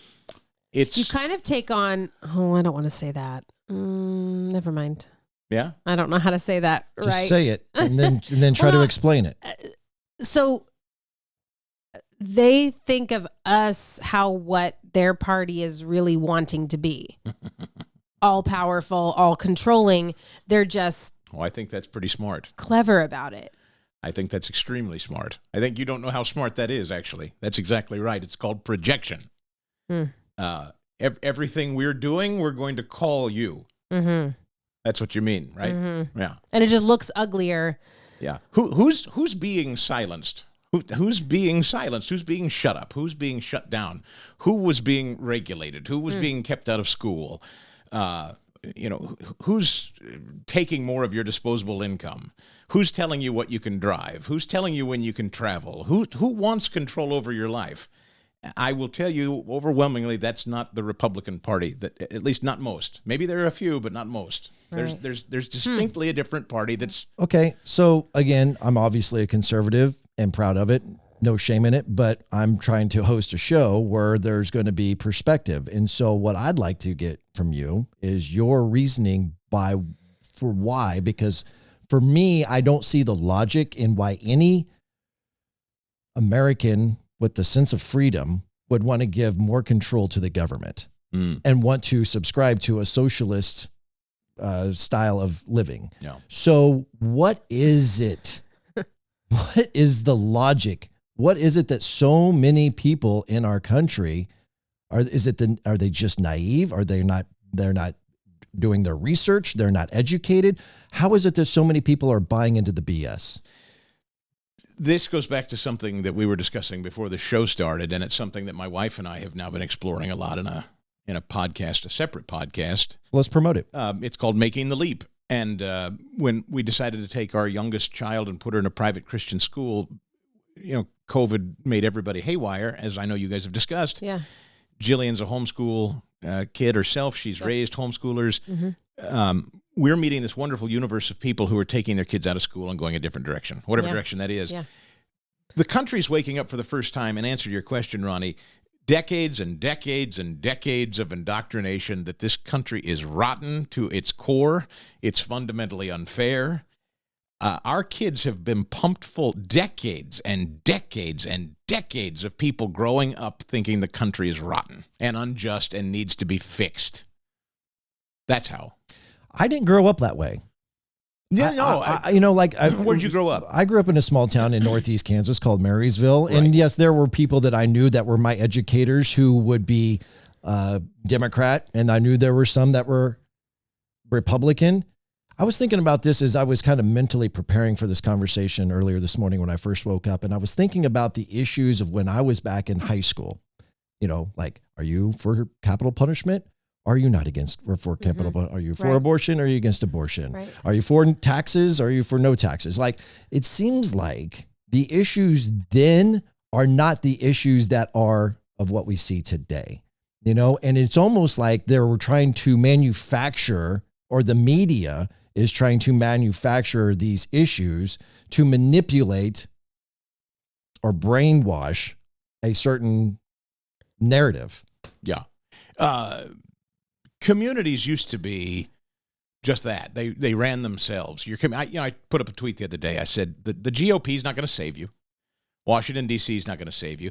The sooner we get back to the concept of protecting our own schools and our own churches and our own communities and running our own communities and our own backyards, getting engaged. You guys know how few people show up for a municipal election. Who knows who their county commissioner is? The fact is we have kind of all, and I put myself in this category, we've so checked out from our own local communities and who's governing them because all we do is talk about this food fight in Washington, D.C. Yep. And the reality is the most important government is the government that's closest to you, and that's the one that most of us ignore. And that's how they get hijacked and corrupted by a fringe movement that will slowly weave its tentacles into your school board, and all of a sudden they're teaching what, and you didn't know it because who's on my school board again? Right. Yeah. That's how it happens. I agree with that 100%. But I also have this issue with what is going on with what we know as journalism today. And I, like Jill, being though that I'm conservative, had to stop watching Fox News. Of course. I could not do it. I think Tucker Carlson is a very bright, he's very bright, very educated man, but I can't respect somebody bringing on someone from the other side to have an interview or a conversation, and the intent is to attack and make that person look foolish. Yeah. And I feel like that is a lot of what I'm watching, whether it's CNN, MSNBC, Fox News, and I want to get back to the Walter Cronkite days when there's actually some sort of ethics and journalism. Right. Regardless of what your viewpoint is, you are searching for the facts. Right. And you are delivering the facts. And everything, I don't watch the news anymore. I don't think it will either, unfortunately, because since everything went to 24-hour news networks, that's where it all, I believe, fell apart. It was all about how can we get time spent watching, because we have to have this on 24 hours a day. I don't know what to watch really because I don't trust anything. Does that make sense? I'm to the point where I don't want to watch the corruption and the BS because I don't know what to believe. Yeah.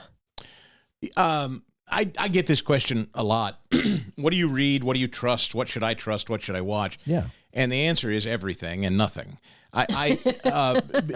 Because I don't, here's where I might part with you a little bit. I don't think Walter Cronkite was ever pure and clean as the wind-driven snow either. He just had a monopoly. And when you control, when it was growing up, and I didn't know and I didn't care, it was Larry Moore, it was Phil Witt, and it was Wendell Anschutz. There you go. Those were the three guys, and that was it. Exactly. And they're the three guys on TV. We have to trust them. I don't know. They could have all been raging lunatics in private. I don't know. Mm-hmm. And the way they reported the news was the only way I knew. So, okay, I guess if they said it, I guess it's true. Was it? Right? I mean, I don't. No, I know. I just got a weird visual of if I had to pick which of those three local people I grew up watching, if one of them was a raging lunatic, who do I think it was? Yeah, right. I think Wendell probably ate human skin. I think that's God rest his soul. I use the Walter Cronkite example just because of its certain the gold era. standard, sure. And frankly, Walter Cronkite was before my time, honestly. You know, I'm not to speaking me, ill of the man, by the way. Right. He's a fine guy. I just mean, all I meant by that was there were these people that were assigned this, they're the authority. And it's like, well, who said? Why? I mean, I don't mind that people would listen to me and say, you're a right-wing nut and you have one side of the view, and I don't know that I trust that you're telling me the right thing. And I always say, I'm never setting out to get it wrong. Nothing benefits me by coming on the air and lying to you or misrepresenting something knowingly. Now, have I gotten things wrong? Yes. If I know I've done so, will I come back and correct it and say, you know what, I screwed up. I misstated that. That's not accurate. I really do try to do that. Yeah. But I have a point of view, and I guess I just ask, are you more interested in finding somebody to tell you the truth or somebody that's honest about who they are? Like, I admire Rachel Maddow because she's honest about who she is. I do not respect people that say, I'm an independent journalist who has no opinion, and I tell you the facts and the truth, and I have I don't believe you. You're lying to me. Does that make sense? There's no such thing as independent, unbiased, I have no opinion, straight down the middle. People don't operate that way. Because you can't do that. It would be. I'm trying to think of something that I personally would try to give, like if somebody asked me homeschooling advice. Yes. It would be hard for me to give unbiased advice because my first choice was homeschooling. And you're not a bad person and you're not lying.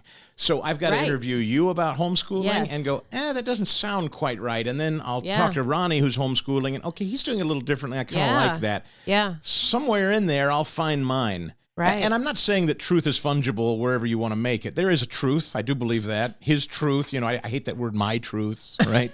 That's ridiculous. Oh, come on, Chris. My truth. There is a truth and there are facts, and facts matter. Yes. And if we don't have an agreed upon set of facts to operate from, now that's problematic. And we are in a weird new era where we're debating basic facts now. Right. That's the problem. That is a problem. That is a problem. That is my problem. Right. That's a huge issue. So where do I go, Chris? What do I do? Because here's the thing. I don't believe everybody on the Republican side of the aisle, as conservative as I am, Absolutely there is a lot of corruption. I'm so pissed off with Mitch McConnell right now. Yep. I want to be done with that guy. Preach. And he's not the only one. Nope. And the people I do miss is Chavez and freaking Gowdy. Why can't we have those guys back? Preach it. Why aren't they? There's something going on there. It's almost like if you want to get into politics, if you get into politics, you immediately sell your soul to the devil.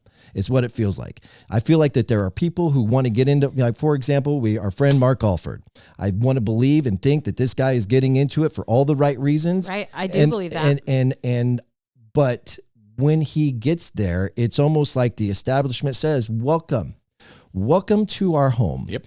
Now welcome to the swamp. Here, exactly. Now this is how, now you won the election, but this is now how it's going to work, pal. Yep. And if you want to stay elected, you're going to have to follow our ways, or we're going to make sure you find your way out. And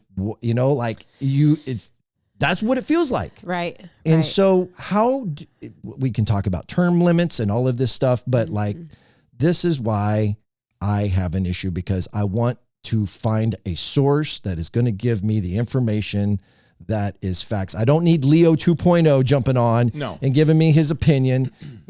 Give me the meat and potatoes of what the hell is going on in our country. I'm asking, this is not meant to sound argumentative in any way. What don't you think you already know? I mean, I think you're a very well-equipped, smart guy. Do you need someone I say this with respect. Yes. I think you're smart enough that you probably don't need somebody to tell you certain things are true. Do you? Because you've lived them. It's just that for me, there's a lot of contradiction. There's these people on the left that are saying what they're saying, and then the people on the right are saying what they're saying. And there's no hey, we can agree to disagree. You're wrong. No, you're wrong. And I'm attacking you. Well, what is the truth? What is really going on here? Let me give you for an example. Here's a good one. If you believe that Jill can become a man, I can't, there's no middle ground to reach with you.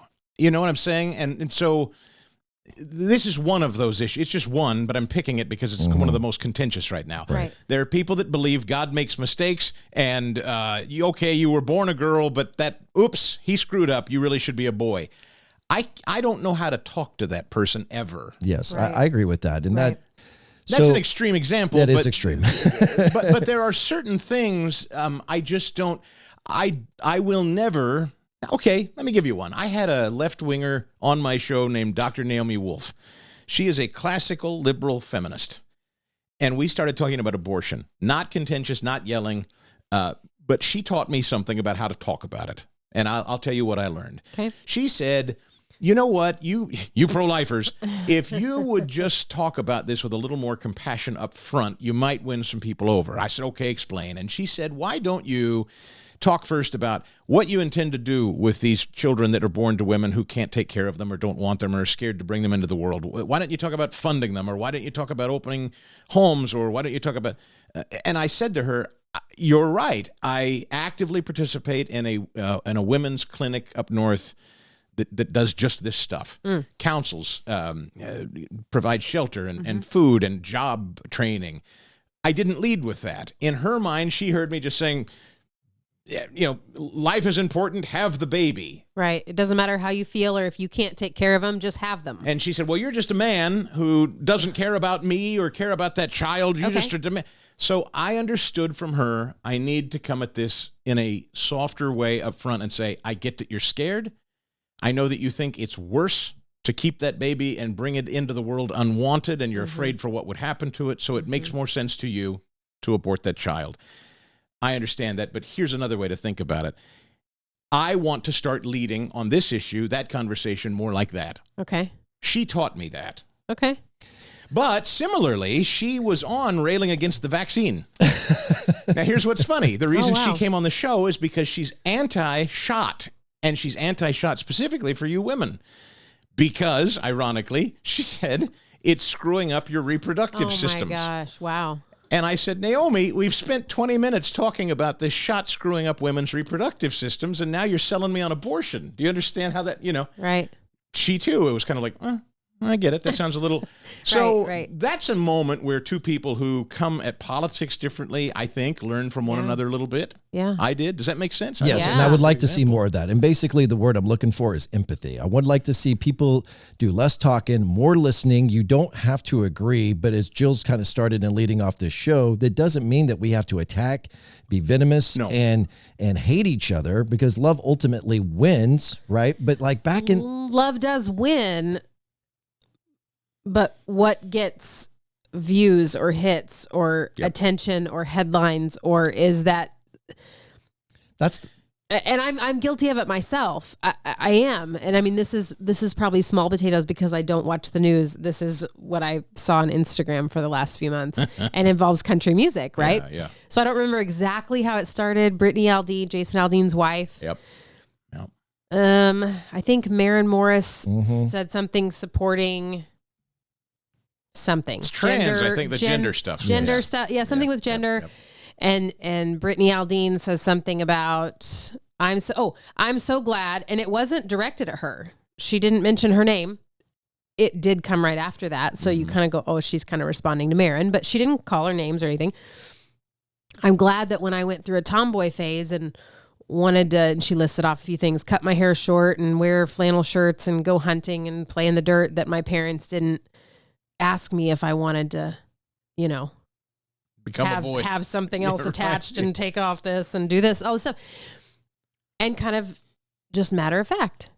And then, as I remember, Maren goes off the deep end and calls her Insurrection Barbie and tells her, "Why don't you stick to selling your hair extensions and lip gloss and leave us all alone, Insurrection Barbie?" Well, then, because Brittany's a smart businesswoman and she starts selling Insurrection Barbie shirts in the Barbie like handwriting, and they sell out like crazy. But then Maren's not comfortable going to the CMA Awards last week. She's not comfortable, so they stayed home. She was not comfortable. She didn't feel comfortable. Sure. I wouldn't either. I mean, you can think what you want, you can support what you want, but when you start calling people names, I think, I believe on balance, conservatives love people. I want the best for people. I want people to be left alone, and on balance, I want to be left alone. Right. And I just feel there is a strain in this country that is not happy unless we're all conforming to their way. Right. I earnestly believe, and I'd swear to you on a stack of Bibles, I have no desire to tell you how to run your life. Right. I don't. But I also don't want to be picking, and I say I'm guilty of it. I don't want to be going, I don't want to listen to her music because she's this, or I don't want to do that. Jill, you'd never listen to anything. I say know. this to my audience all the time. Yes. I would never watch or listen to anything if my metric was I only want the things that entertain me produced by people who agree with my politics. Right. I can't think that way, or I'd never enjoy anything again. And who never, here's a good one, and I have a close example of this, and who don't sin like I do. Right? Because Garth Brooks has been my favorite since he was a thing, since Garth came out. Like, my bedroom door was not covered in what were the New Kids on the Block. Yeah. My bedroom door was covered in Garth Brooks posters and magazine clippings, and I loved Garth Brooks from the beginning. My dad can't stand Garth Brooks. Really? Cannot stand, still loathes him. I have never heard anyone say that. Right. Loathe Garth Brooks? Okay, because he runs around on stage like an idiot, and he's not that good of a singer, and he's really not an amazing singer. He's not an amazing guitar player, really. He'll say that. I'm not the best guitar player. I'm not the best songwriter, all these things. He's an entertainer. Sure. Right? But then when the Trisha thing happened, well, you can just be, nope, he cheated on his wife. And I think that's a healthy conviction to have, that you shouldn't do that. Yeah. You shouldn't cheat on your wife, right? We could all agree that's not the best thing to do. But just because, you being hateful about him isn't better. Yeah, that's right. Right? So, different sin, different situation, different... I will tell you that as a fallen, broken, fragile, flawed sinner, I sit here as earnestly as I can and tell you I don't look at anybody with judgment or condemnation. I in my heart of hearts, I don't. Yeah. As much as I may disagree with you, right. I would never dream of judging you, no matter what kind of lifestyle you're leading. I have too many examples of it. And that's always the thing is people getting caught up in hypocrisy. Right. You're a hypocrite. You're a hypocrite. You're Which a hypocrite. we all are. Of course we are. Of course we are. So if anybody is trying to lead their life, that's the problem with politics.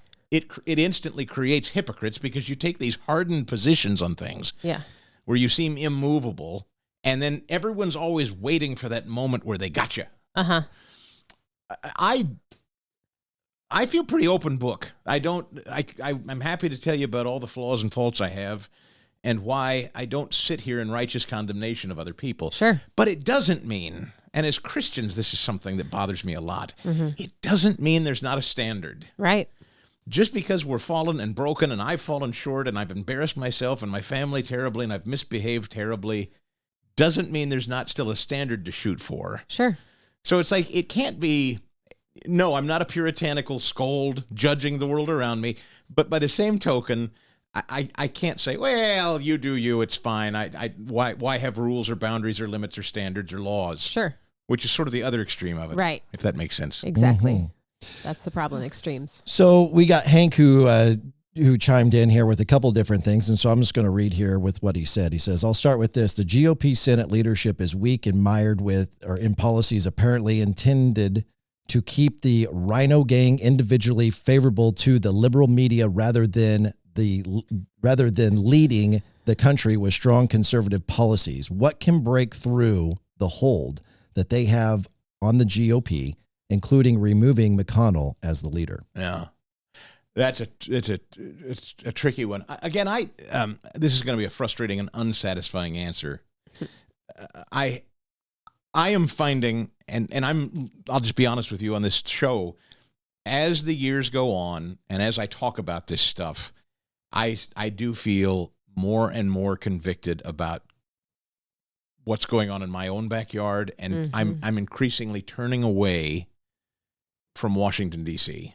I find myself, and that's not to say I'm disconnecting or I don't care, but I now recognize for the first time, I think I care more about what's going on in Greenwood, Missouri than I do in Washington, D.C. I think it's more important. I want to know where my kids are learning every day, and I want to know what's going on in my community, and I I want to make sure my church is biblically sound and not being hijacked. I feel like I can impact more in the course of my day in my own community than I can whether Mitch McConnell stays in power for the next 10 years or not. Does that make sense? It's not a satisfying answer, I know, but I can't fix the GOP. I'm never going to get rid of Mitch McConnell. But here's the problem. And I say this with respect, is as much as we as conservatives want to call out and maybe you do this, right? So don't take this personally, but as we as conservatives want to call out everything that is wrong with the liberals and the Democrats and that party and even CNN and everything, the fake news, why don't we as conservatives speak up that loud against our own party and what is wrong? Because I don't see that. Am I wrong in that perception? No, you're not. But I think the answer is, it goes back to that same old thing. You're driving to North Dakota and putting on 4 shows. You're a mom homeschooling, and I'm doing 3 shows, and my wife's raising 3 kids and shuttling them around. Like, we people that mind our own business and are conservatives, we're busy. We're productive. We're earning livings and leading lives and raising families, and we're really not thinking about power. The left wakes up every day and is consumed with, how can I control it? How can I own it? How can I be a clockmaker god?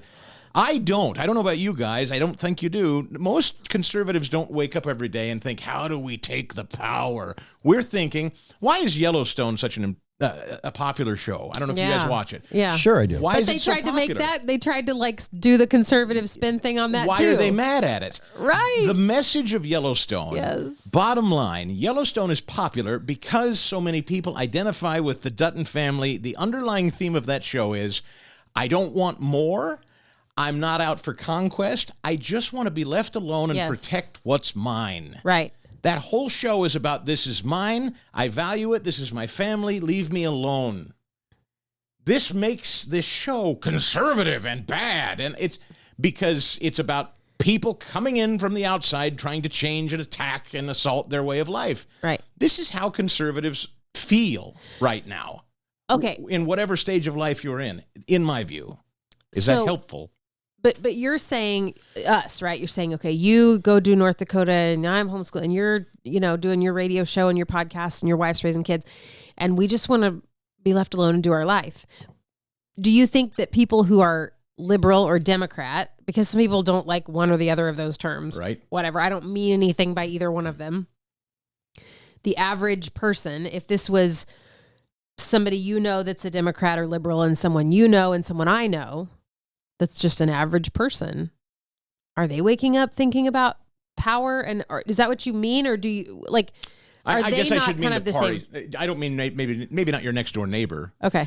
I don't mean that everybody who votes Democrat is waking up every day thinking about their lust for power, but I would argue that most average people who vote Democrat aren't really Democrats in the sense that the National Party is Gotcha. today either. Okay. I would agree with that too. Yeah, because I think they get not by me personally and not by you personally, but just in name, like I just said, some people would go, liberal sounds more negative than Democrat because of how it's been used and who has used it. There are people who call themselves Democrats who still have a sincere, kind of sweet 1950s idea of what that means. Yeah. I want to help the poor, and I think grandma should get a nice Social Security check, and I'm for unions. And Democrats always framed themselves as the working class party. And that's totally shifted. It's completely definitely opposite true now. For sure. But a lot of longtime Democrat voters don't know that because Daddy voted for Democrats and Granddaddy voted for Democrats, and so I'm going to vote for Democrats. Yeah, there is some truth to that, but I will also say that there is a movement of people shifting over to the other side. My parents, for example, they grew up Democrat. My dad grew up in a farming community in Northeast Kansas, and he says the Democrat Party is not what it was then is not what it is today. Yep. And of course, his values and his Christian walk and being pro-life and all of that, that's obviously. Why would he say, do you think, I'm sorry to interrupt you, but why do you think he would say he was Democrat?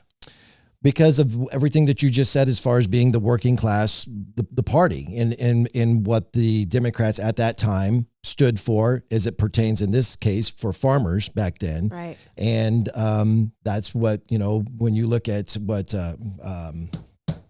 oh my gosh, Mondale. Yeah. Like as an example, that was the guy who was going to fight for the farmer and all of that, right? And then you got Reagan, who not necessarily wasn't saying that, but he was basically saying, "Hey, you know what? I'm not for big government. I'm letting the states take care of the states." And so it was just basically the perception of what the Democrats sold to the public, and in this case, the farming community. Have you gone to the Truman Library?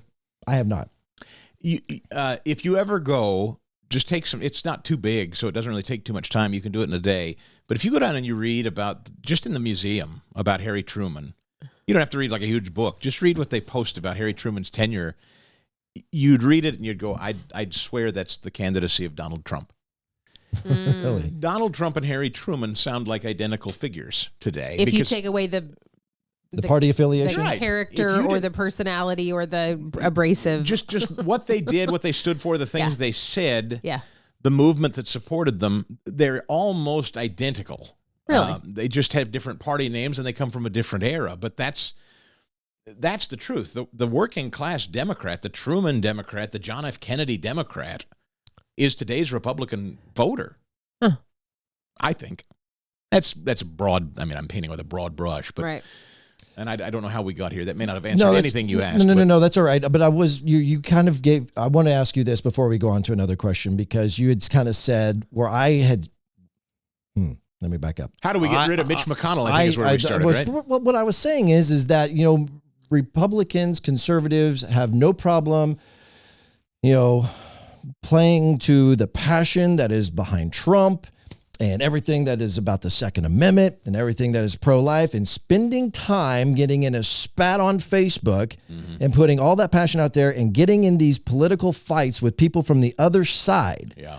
But I don't see very often, and what I am doing right now is calling out people from our own party who are not helping the process. Yes.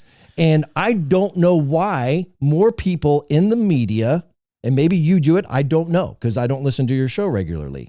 Maybe you do. But let me ask you, do you? Do you, when you see, if it walks like a duck and quacks like a duck, it's probably a duck. Oh. So you call it as it is, even if it is against your own party. Yes, I don't. I regularly say I'm not a Republican first. I'm a conservative who usually votes for Republicans, but I have no fealty or loyalty to the GOP or the Republican Party at all. Okay. Period. Okay. And I say so regularly. So am I happy with I think the Republican Party has squandered an opportunity in this last election unlike anything we've ever seen. They're a mess. They're a hot mess. I cannot believe that we're going to return to a fourth term of this woman called Ronna Romney McDaniel to run the GOP. I can't. It's unfathomable to me, but they're about to do it. They're about to make Mitch McConnell the head of the Senate again. They're about to make Kevin McCarthy the head of the House. These people have been abject failures. They failed. I mean, if this were a grade, you would give them an F on the midterm election. Yeah. They don't deserve their places of prominence and power at all. What do we as individuals do about it? Well, we elect Mark Alford. And Mark and I texted about this. I don't know how much I should say about it, but Mark texted me about this very thing. He's going to have to cast a vote for House leadership. And I said, Mark, you're going to outlast Kevin McCarthy. I said, the decision's yours, obviously, but you're going to outlast him. You can be congressman from the 4th Congressional District of Missouri for the rest of your life, if you'd like. I'm pretty sure. I feel pretty confident when I say that. So you have no loyalty to Kevin McCarthy. If you want to buck him, then buck him. But Kevin McCarthy came to Kansas City and did a big event for him and helped fundraise. And so Mark feels naturally like, I don't know. And if that guy becomes the party boss, like, do I want to get crossways with the party boss? I don't know. You know, there's that. I'm not throwing Mark under here. That's literally what every member of Congress has to consider. Sure, that's how it works. That's politics. Yeah, that is politics. So he has to decide, do I want to? And I said, Mark, you can be the guy who goes to Congress and says, F you to leadership, and you can make a great name for yourself as the guy that's constantly bucking your own party, or you can be the rubber stamp for your party, and either way, you're probably going to come back and win re-election for the rest of your days as long as you do what your constituents expect. So I said, you're not going to lose either way. I said, you just kind of have to decide what you want your constituents to know you as, the guy that challenges the status quo or the guy that, takes care of his constituents but isn't going to make a lot of noise in his own party. Manchin has figured out a way to do it, right? Yeah. I mean, did he actually finally officially leave the Democrat Party? Not yet. They're courting him to. They're trying to get him to. He should. I don't think she's in office right now, but Tabbard, Tulsi. Oh, Tulsi Gabbard. Gabbard, thank you. On the Joe Rogan show, officially announced that she's leaving the Democrat Party. Not only has she left, she's now filling in for Tucker Carlson. Oh, really? She literally anchored Tucker's show on Fox News Monday night. Unreal. Yeah. So I do not know. Huh. She's going independent. She announced she's not joining the Republican Party. Anyway, I guess what I'm ultimately trying to say is there's a lot of intellectual honesty out there, Ronnie. I will say, you mentioned Joe Rogan. I think Bill Maher. I think Dave Chappelle. I think Chris Rock. I think J.K. Rowling. I think there's a little bit of an Adele. These are people who are not Republicans and they're not conservatives, but they're willing to say, whoa. Wait a second. Yeah. This is not, I'm not, whatever that issue is, I'm not going over there, and you're not going to box me in and tell me that I can't think the way I want to think. Right.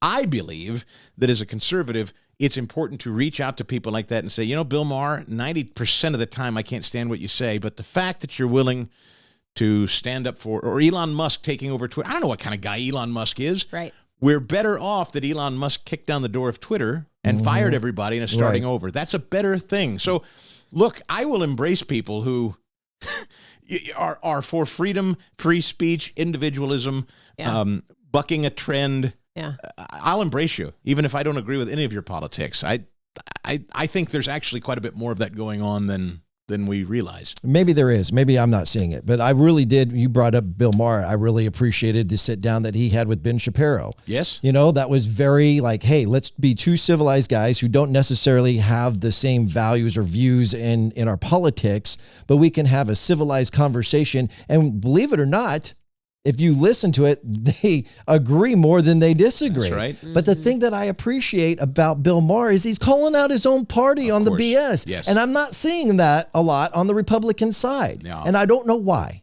Yeah. I think I will say in my business, in talk radio, we've built a business off of taking on the Republican Party. It's very on brand to be anti-GOP right now for us.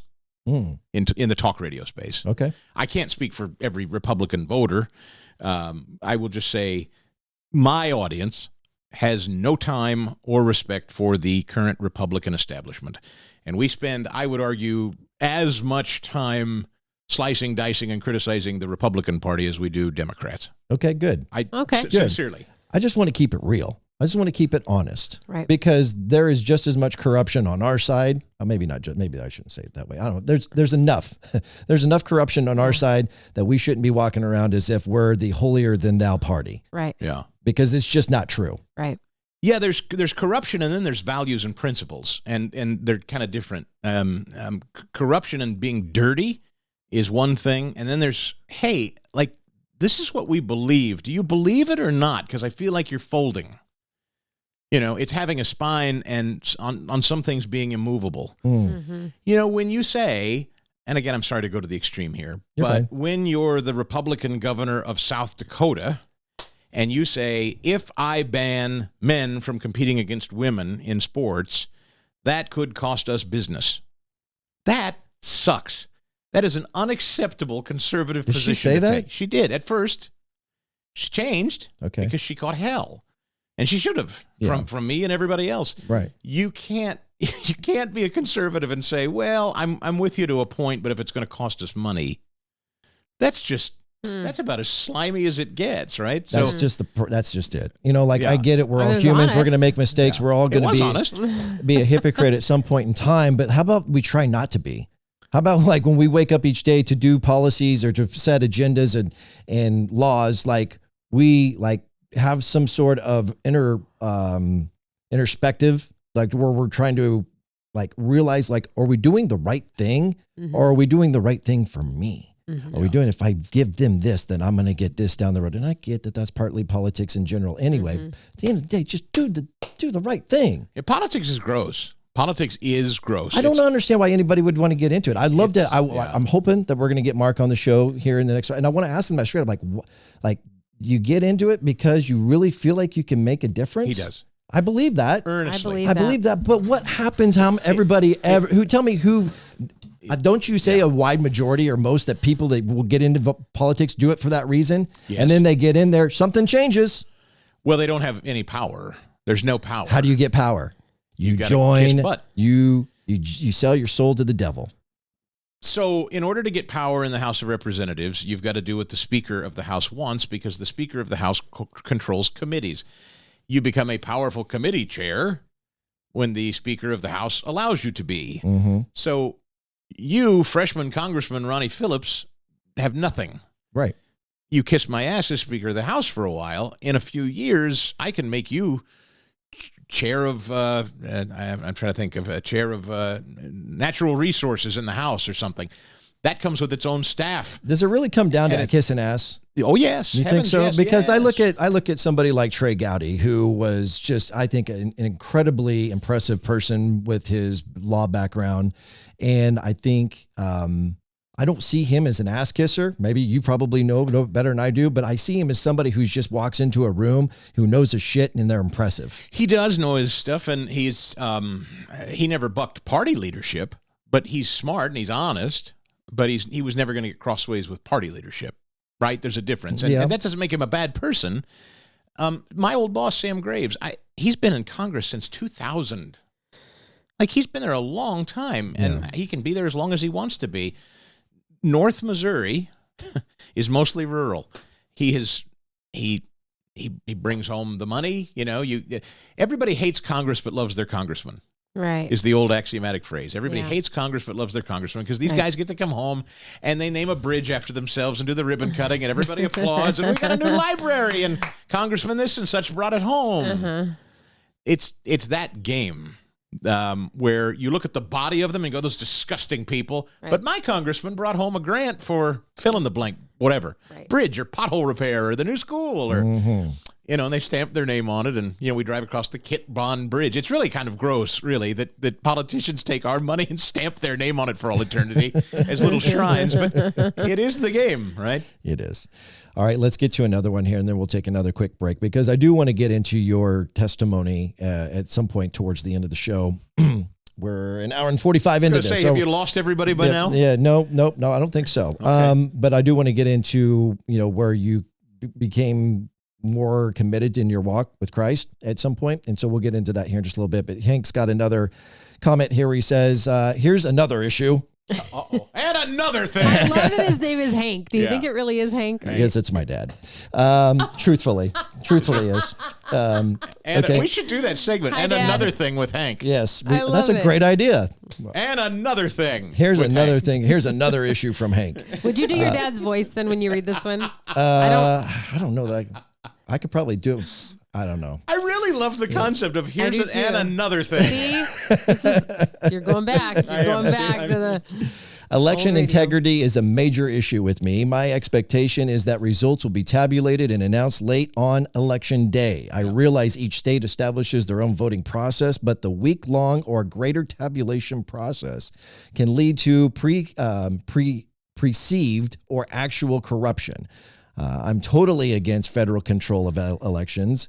It's complicated and political, but this credibility issue needs to be resolved before 2024. Is that possible? Your dad's brilliant, and he summarized that brilliantly. And thankfully, Kansas and Missouri really don't have. He lived in Kansas, is that right? He does.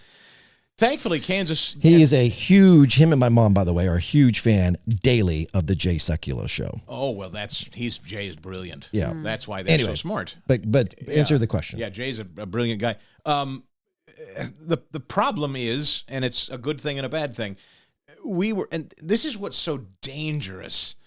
When we start having discussions, as I know your dad knows, and that's not what he's suggesting here, there are a lot of people that say, our elections are a mess. You know what we ought to do? Have one standard way to run them. And that is exactly not the way we were founded. We were founded for every state to have its own election and run its own election process, and every legislature in every state makes the rules for their own elections. There is a hyper white-hot passion by a lot of people to federalize elections, make Washington, D.C. in charge of the way we do everything in every state. That may sound appealing given the mess that I set up early in this conversation talking about, but we got to resist that. First of all, that's against everything we're about as well. Yeah, we have to resist collectivism when it comes to our elections. That said, Arizona just finished counting their votes as we record this yesterday. Donald Trump announced he's running for president on the day, a week after the elections, and the House of Representatives was just certified in Republican control yesterday, 7 days later. And they're still counting some votes out in California. So he's right. This is why I say Republicans go out and vote on. I just came from Pennsylvania. In Pennsylvania, Republicans created a system in 2019, mass mail-in voting. You don't have to vote in person. What that creates is a bunch of people turning in their ballots, like I said, hundreds of thousands, maybe millions, well before Election Day. There was a guy who'd had a massive stroke on the ballot. He literally can't communicate without equipment. They put off debating publicly, really showing him publicly, until 2 weeks before the election. What had been happening up to that point? Weeks and weeks and weeks and weeks of Democrats casting votes before they ever knew that the guy can't talk. But by then it's too late. Yeah. Right? And so that's the game. That's the new game that we have to learn to play. Republicans, I say we, Republicans, the opposition to whoever you oppose, Democrats are gifted at this early vote thing. And you'll note that they're no longer talking about every vote counting. They're talking about count all the ballots. They're no longer talking about people being disenfranchised at the polls because the polls don't matter anymore. Right. Now it's about the paper ballot. Let's just get that paper in your hand and fill that top oval out. Bullet vote for Biden or whoever the Democrat is. That's all we need. And we got to get as many of those as we can, as fast as we can, and stockpile them before Election Day because Republicans still vote on Election Day. Right. And so that's not going to stop, unfortunately, until legislatures make reforms and governors sign those reforms. And there's nothing that we in Missouri or Kansas can do about Pennsylvania's election. That's just Arizona's it. election. Right. You know, and if they're a blue state. Yeah. So your dad is frustrated, rightly so, and I am too. And I say, there's nothing we can do to fix Arizona. We're just going to have to hope that, and when Donald Trump said it last night, I said this on the show today, Donald Trump cannot fix this election, but Donald Trump better understand how to run. He'd better understand what happened in 2020 and in 2022. If Republicans are not talking about this issue first, they're not serious people. Well, I want to ask you specifically about Donald Trump because I know you interviewed him a couple weeks ago. Yes. It was great. Did you hear it? I did. That made a lot of news. I saw that the next day or two. I've interviewed him twice in the last year, and both times they made huge news for nothing I intended. And what was it this last time? The first time was Alec Baldwin. I closed the interview by asking him, hey, how about that Alec Baldwin shooting? And he said, I don't know if I should. And then proceeded for 4 minutes to just go on and on and on. Oh, boy. That has been picked. Alec Baldwin commented on it just a couple of months ago in an interview. Really? Yeah, okay, I'm going to have to go back and, Yeah, check out Trump Alec Baldwin headlines. It's amazing. It all came from that interview. Okay. Similarly, I lucked out. I shouldn't say lucked out because the man was assaulted with a hammer, whatever you think of the situation. But I said, Paul Pelosi, that's a weird story, and it is weird. It is weird, yeah. Still weird. Yeah. He can't resist, and he just went. He went on the. Right. Yeah, I probably shouldn't say. I'll just say it's weird. The glass was broken from the outside, and he goes on these tears. Yes. So I kind of know now with Trump, if there's something like that in the news, I will ask him, and then just sit back, and he'll go, and it's guys, it's amazing. Right. It's almost never issues. It's. Can you believe what he said about Alec Baldwin intentionally shooting that woman? Right. They will write that everywhere. Oh, of course. It's amazing. Okay, so then that actually leads in very well to the actual question I wanted to ask. So do you think Trump announcing he's running in 2024 is a good thing? Because I'm afraid. I know what you're going to say. I'm afraid it's not. Oh, I know. And so does half the audience. And that's not it really has nothing. It's not about his presidency. Oh, I know exactly what you're thinking. Okay. I loved him. I loved his presidency. I love everything he stood for, but people hate him so much. There's no way in the world he can win, and it's nothing but negative now. He really needs to stand aside and let somebody else have it, because I just don't. He's too hated, is what you're thinking. Yeah, that's and because he,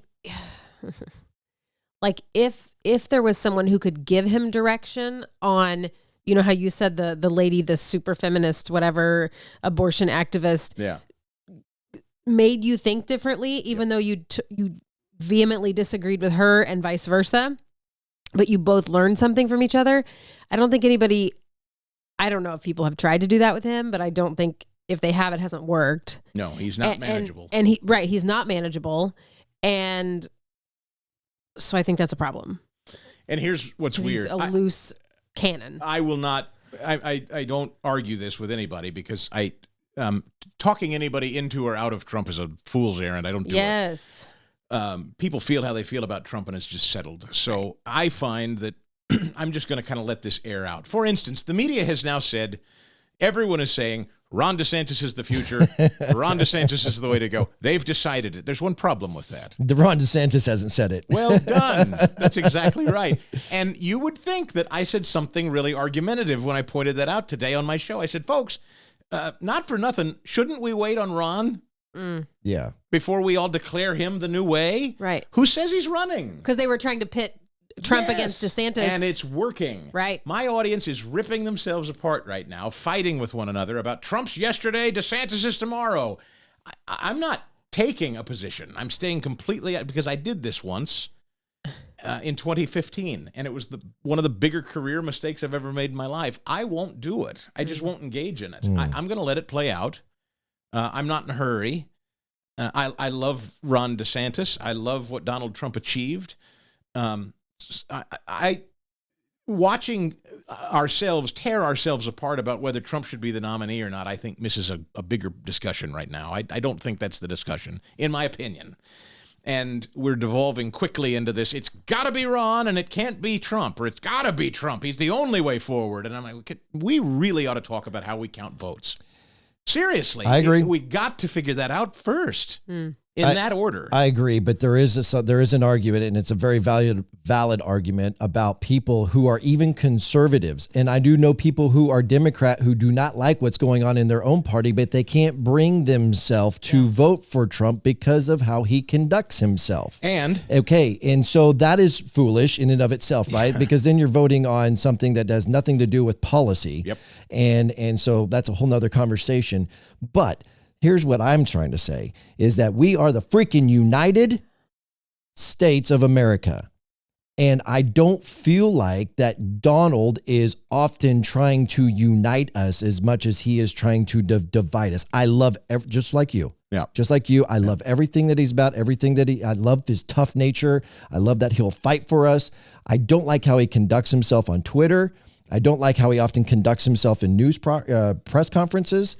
I would like for him to be a little bit more professional, because in effort that might, if he could be a little bit more professional in the way that he's trying to communicate with us, then maybe it would help us be more united, is my opinion. Yeah. And then the other part of this is, there were so many people that were like chastising him in the first election, that when he was running in 16, right? Or, 16. And I was like, oh, the guy's on Twitter, and, and then as you got into it a little bit later, all these, talking heads would get on the media. Well, Twitter's actually working for him. It's working for him. And I'm thinking to myself during this whole process, I was like, this is going to come back. It's like, it might be working for him now. This is not sustainable. Mm-hmm. There's no way that this is sustainable. And I feel like, and I'm not trying to be some sort of, person who can see into the future, but I feel like that we're kind of seeing the effects of that now, because now the talking heads are kind of leaning towards like, is the reason why we didn't do well in Pennsylvania and we didn't do well in Georgia? Well, we don't know about Georgia yet, but because Trump was endorsing these candidates, or were they just bad candidates? I do not believe Donald Trump is the reason Tuesday happened. I don't accept that. The exit polls, for instance, say that women overwhelmingly voted on abortion. We didn't see that coming. They just did. We lost women and young people, and they came out and they were hysterical over abortion and stuff like climate change and insurrection. It was a very emotional vote last Tuesday, and Donald Trump was not at the top of the list of the problems. I'm not saying he's not a problem. Don't misunderstand me as defending him when I say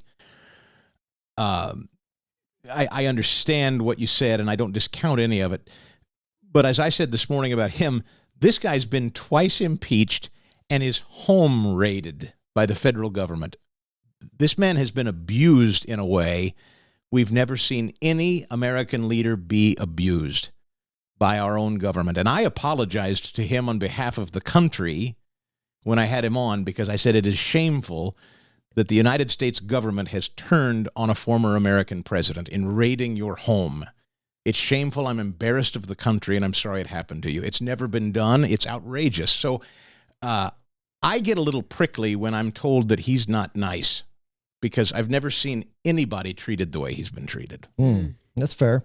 That's fair. And look, please understand that when I'm talking not like at this, you, by the way. I know. Prickly at you. I got a picture of the guy right there on my wall, right?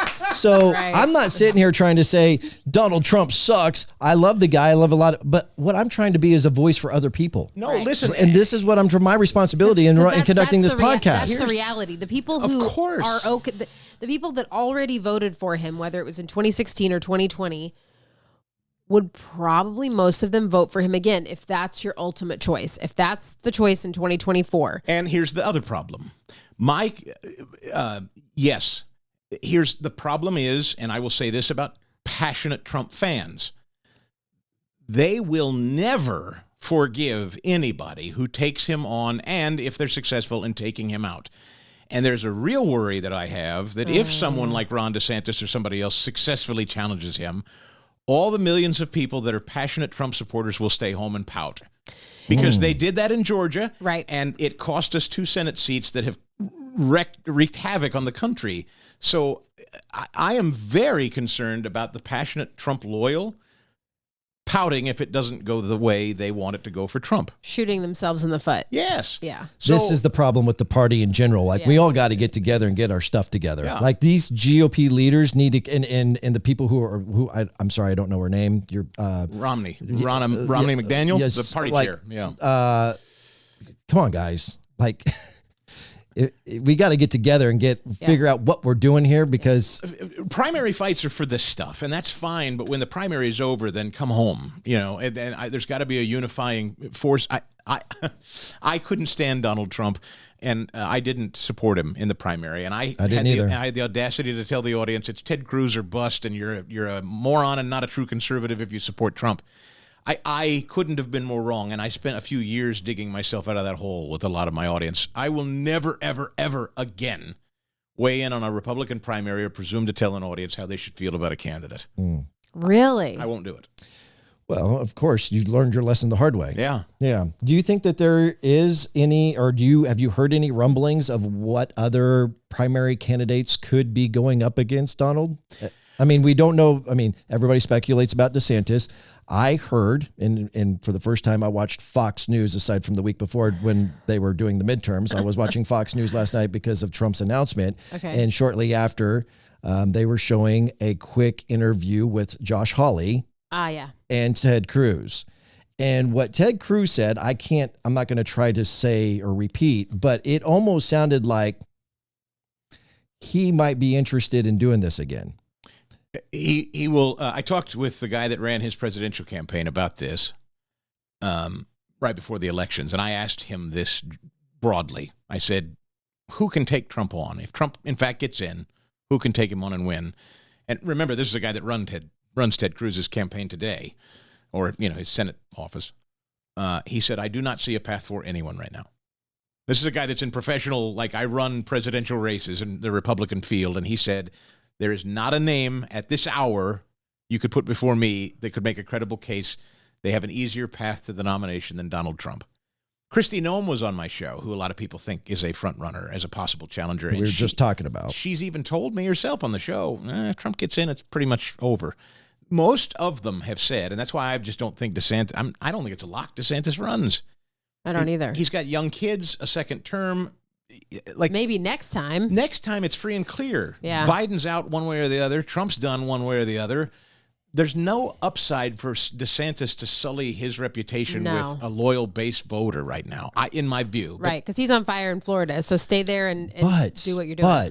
But, and this is what I've been saying, and everybody kind of like looks at me like I'm silly, and maybe I am.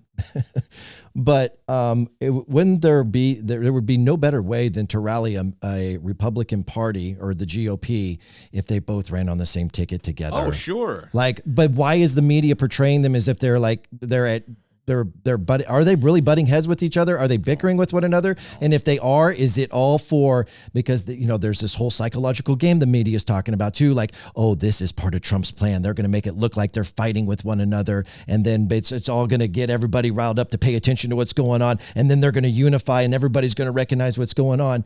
Like, are they really that smart? Yeah, no. Is that what's like? What I guess I'm ultimately saying is what would be best is if he picked him as his vice president candidate. Sure. Yeah, no, that would be lovely. It'll never happen. But why? They have Ron DeSantis has. There's not enough room for both of them. It's his best ticket to the presidency after Trump's out. Yeah, but that renders DeSantis subordinate to Trump's leadership, and Trump's future is. DeSantis is largely going to be hitched to Trump's success or failure at that point. DeSantis can carve his own path versus being in... Like, Mike Pence is flirting with it. He's trying to sell a book right now. And Mike Pence is running around trying to thread the needle of, gosh, we did some good things, but I think Trump's a dope. And that's not going to... If Mike Pence thinks he's going to win a nomination saying that... That's what he's trying to do? Yeah, basically. Oh. I mean, his message is, I loved what we did. I love what we accomplished, but I think there's a better guy for this time than that guy. And I'm for better or worse, and I'm not saying it's right. I'm just saying people do not understand the love. I really don't think people understand the love that voters for Trump have for Trump. Love him. We've never seen barns painted in the modern era with somebody's name. We've never seen flags flying in someone's rallies. With a name. The closest thing to what you're talking about of people like literally what you're talking about was 9/11. That's right. That's the close, and that had nothing to do with a president or an election. It was just the rallying for America and for freedom for and that's unity. By the way, that also ironically is what scares so many people. They think that's scary. Now, I would remind you that Barack Obama had the exact same adulation. People wore the swoosh O and had his silhouette on their bumper, and I thought that was creepy too. I'm not into idolatry. Sure. So we're going to get into spirituality in a bit. Yes, but that's a good idea. If people think they're going to separate Trump's base of support from him, that is a fool's errand. It's not going to happen. Trump can do no wrong, and they will never leave him.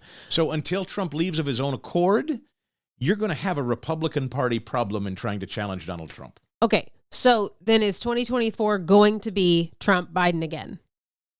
Without a doubt. I mean, obviously Trump's in. I mean, at this hour, lots can happen, but I would have to put money on that, yeah. I don't know that it's Biden. Biden may not live for another 2 years. It's true, and look, the Democrat. That's then you got a whole other. Well, people don't talk a lot about this, but the Democrats don't care for Biden at all. That's been polled consistently, and 60% of Democrats say they want somebody else to run. Do they like Kamala? Also, how do you say her name? Yeah, Kamala. Sorry. No, I want to know how he said it because Kamala. No, I was corrected on that, believe it or not, when she was running. I'm sure. No, like Larry Elder, my friend, said to me, he said, look, you can't turn on her now. They're kind of stuck with her now. Right. Black women in particular, Larry said, in this country would never forgive them not giving her that opportunity if if Joe doesn't take it or want it or isn't allowed. So Okay, so either way, so if it's Biden and Trump, or Kamala and Trump. either way, Yeah. do you dare say who you think would win? I mean, I know at 2 years a lot can happen, a lot can change. Yeah. I'm sorry to sound like I'm punting. It really matters as to whether or not you believe we can start convincing the Republican Party to get out and get people to vote early and mail in their vote and collect ballots. And again, we're a turnout, get out the vote day of kind of party. So are you advocating for people to vote in advance as early as they can? Yes. Okay. Now, what is that? Like, what does that look like? You can request I've never done it, and I will always vote in person. But in Pennsylvania, for instance, you can request a ballot from the Pennsylvania Secretary of State's office, and then you're on a permanent roll, and you get it every election cycle. Here's your ballot, Ronnie Phillips. How soon do they get it? 50 days in advance. 50. 50. Almost 2 full months. Okay. So, and then, you start running into I want to vote in person this time, but I got a ballot anyway, so that's where things start to get really ugly. And with the mail, for heaven's sakes, I mean, have you sent a Christmas card? Now we're talking about your vote. It's a disaster. And we should never have opened this Pandora's box, but it sounds like a Saturday Night Live skit. Yeah. Like it sounds like something they would have parodied on Saturday Night Live years ago as a thing. Florida allows it, but they're transparent about it. Yeah. There's the issue of counting early versus waiting till after. Like in Pennsylvania, they do this weird thing where, okay, we have a million gazillion mail-in ballots, but we can't start counting them until we count the day of vote. Yeah. So that's crazy, and that's how it looks like Trump's winning in a landslide. Well, It does with the Republicans that showed up on Election Day. Right. But in the back, we got a couple of gazillion mail-in votes from the Democrats we got to count, and that's why we all wake up in the day and the day and the day later. So, Democrats that's the game they're playing. So, okay. Legally, for the most part, but that's what's going on. So who are they? The way this even, like, I'm thinking it in my head, it sounds like I'm implying that there's something sketchy going on. They're not doing anything illegal. Assuming Some they're people just would say they are. Yeah. Right, but I'm just saying if all they're doing is getting registered voters who aren't going to vote in person, maybe they're going after people who can't vote in person. True. Right? So like my first thought is nursing homes. Okay? That's happening a lot. So what does that look like? Does that look like someone that is for the Democrat Party going in with ballots and kind of, are they schmoozing them? And I don't know. Like, what does that mean? I mean, I've had callers to the show suggest that, my grandmother's 90. She's in the nursing home. She has Alzheimer's. She couldn't physically vote. And we just checked the website and the Secretary of State's office says she voted. I get a call like that. Okay. Now, what does that mean? Someone has committed fraud. Okay. Do I think that's happening on a grand scale that's throwing an election? I don't. You can legally, if grandma is locked in a nursing home and she wants to vote, in Pennsylvania, all I know is Pennsylvania law on this. Right. Grandma can sign off on a legal document that says I can collect her vote for her and go drop it off on her behalf. Yes. Do you have to have that? Yes. Otherwise, it's called ballot harvesting. I don't know if you've heard the term. Yes. Ballot Yes. harvesting is running around the nursing home and grabbing everybody's ballots and taking them for them. That's illegal by definition. Is that going on? You bet. Oh. Doesn't mean they aren't legal voters per se. It may mean that there's 7 people in a neighborhood that all have a ballot they didn't fill out. Biden. I'll drop them all in the... And now we have drop boxes, for heaven's sakes. Yeah. Not mailboxes, drop boxes. They're supposedly supervised. Do you feel like the Democrats cheated in the last election? Not the midterms, but the... 2020? Yes.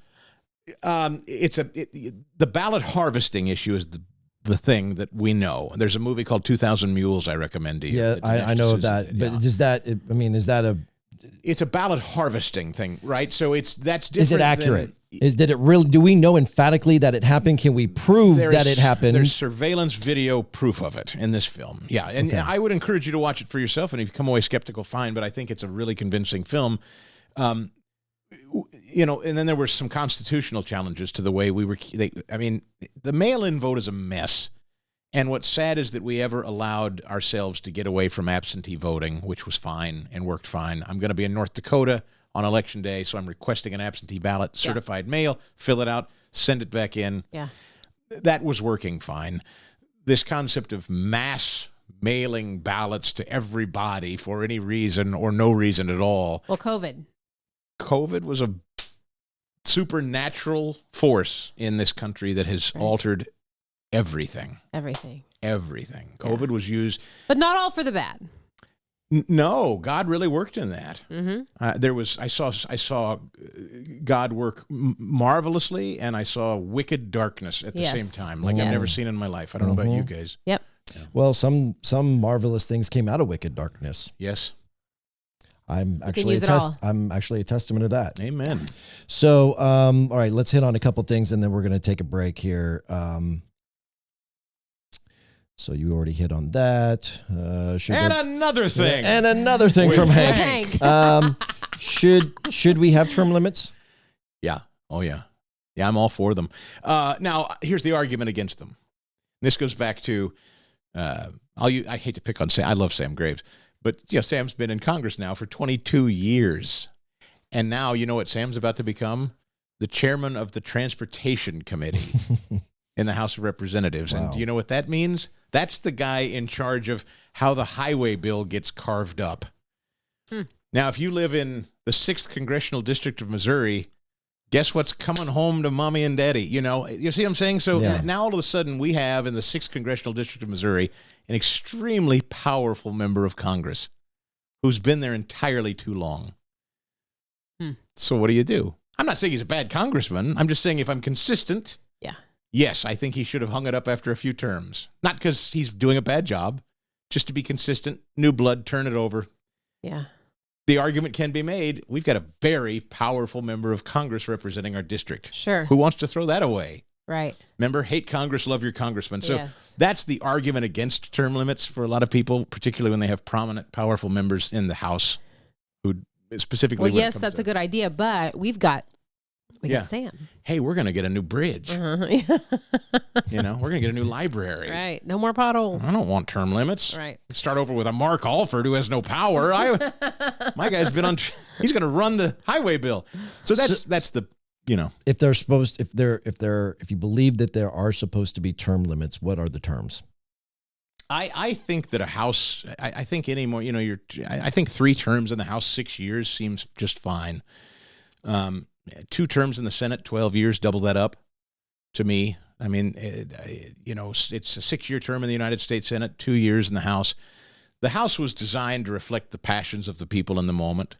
It was always meant to be volatile. The founders created the Senate to have a longer term. They were supposed to be more deliberative. They weren't supposed to feel the pressures of the volatility of the day. So... but I mean, my gosh, Chuck Grassley, who again, I think is a fine guy. He votes the way I like him to, but he's now going to be like, I don't know, he's like 90 or something. He's been in the Senate longer than anybody in history or something. I mean, some of these guys have literally been fossilized as a senator. Why isn't Jim Jordan the Speaker of the House? I don't know. I mean, I feel like I just feel like he's the one who is actually kind of leading the Republican Party in the House. I feel like he's the actual voice of the House. Why would do you see where I'm going with that? Sure. I can look at a member of Congress and say, boy, they're exceptional communicators. By the way, did you know this? Fun fact: a lot of people don't. You don't have to be a member of Congress to be Speaker of the House. Did not know that. Why is that? Those people, it is constitutionally, you can vote. They could vote Ronnie Phillips the Speaker of the House of Representatives if they want. They should. Yeah.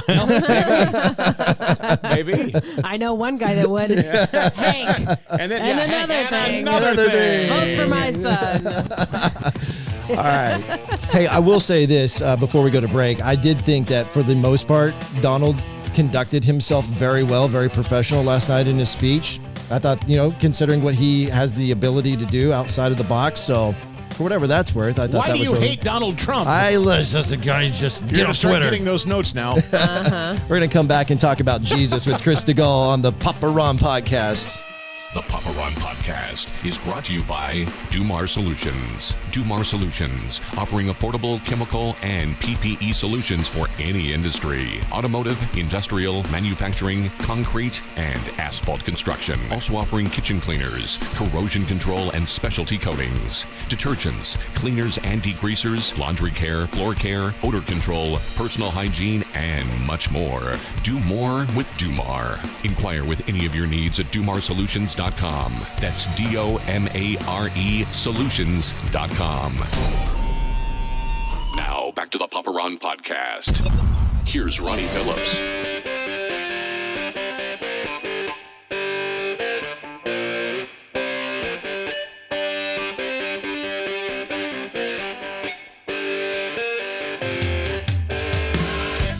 If you're just tuning in for the very first time, remember you can follow the Papa Ron Podcast on any of your favorite social platforms, Facebook, Instagram, TikTok. It can be listened to on any of your favorite podcast platforms, pretty much any of them. And it's also found in a video version on Spotify and YouTube, so check that out. Back with Chris DeGull, who I'm really excited that took out the time of a very busy day being on. I mean, I don't know how in the world you get in a jet and fly back and forth from Kansas City to Philadelphia every single day and still make time to be in here in studio at RP Enterprises World Headquarters. That's just pretty impressive that you can fit it all in. Well, I was thrilled to be here. I saw on the sign on the way into town that this was the safest city in Missouri in 2017. Correct. And I understand that I guess you're moving in, maybe changed all that. I look around the wall and I guess I see why. Did you probably saw the safe door when you came down the stairs. Right. There's why. It was the safest city in Missouri until 2018. What happened? What happened in 2018? Yeah, who won? I'm trying to think when I moved in. So I've been here 6 years ago.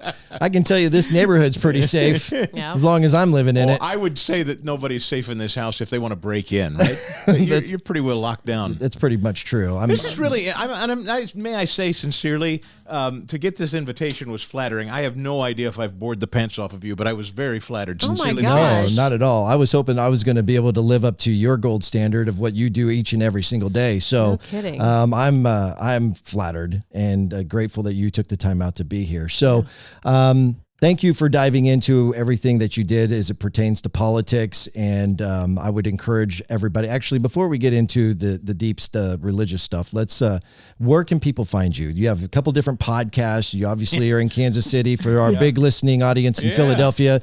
They can find you on AM 990, The Answer. So give us all of that information. It's funny now. I say now with that internet. What an old guy thing to say. That is very much funny now with the internet. Yeah. And another thing.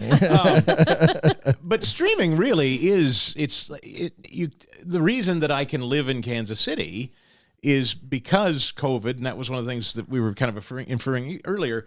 COVID allowed everybody to start thinking about everything differently. And so when I said I've got to leave Philadelphia, we can't stay here as a family anymore. The people that own the station I work for in Philadelphia said, well, all right, if that's the way you feel, then why don't you just move where you want to move and continue to work for us?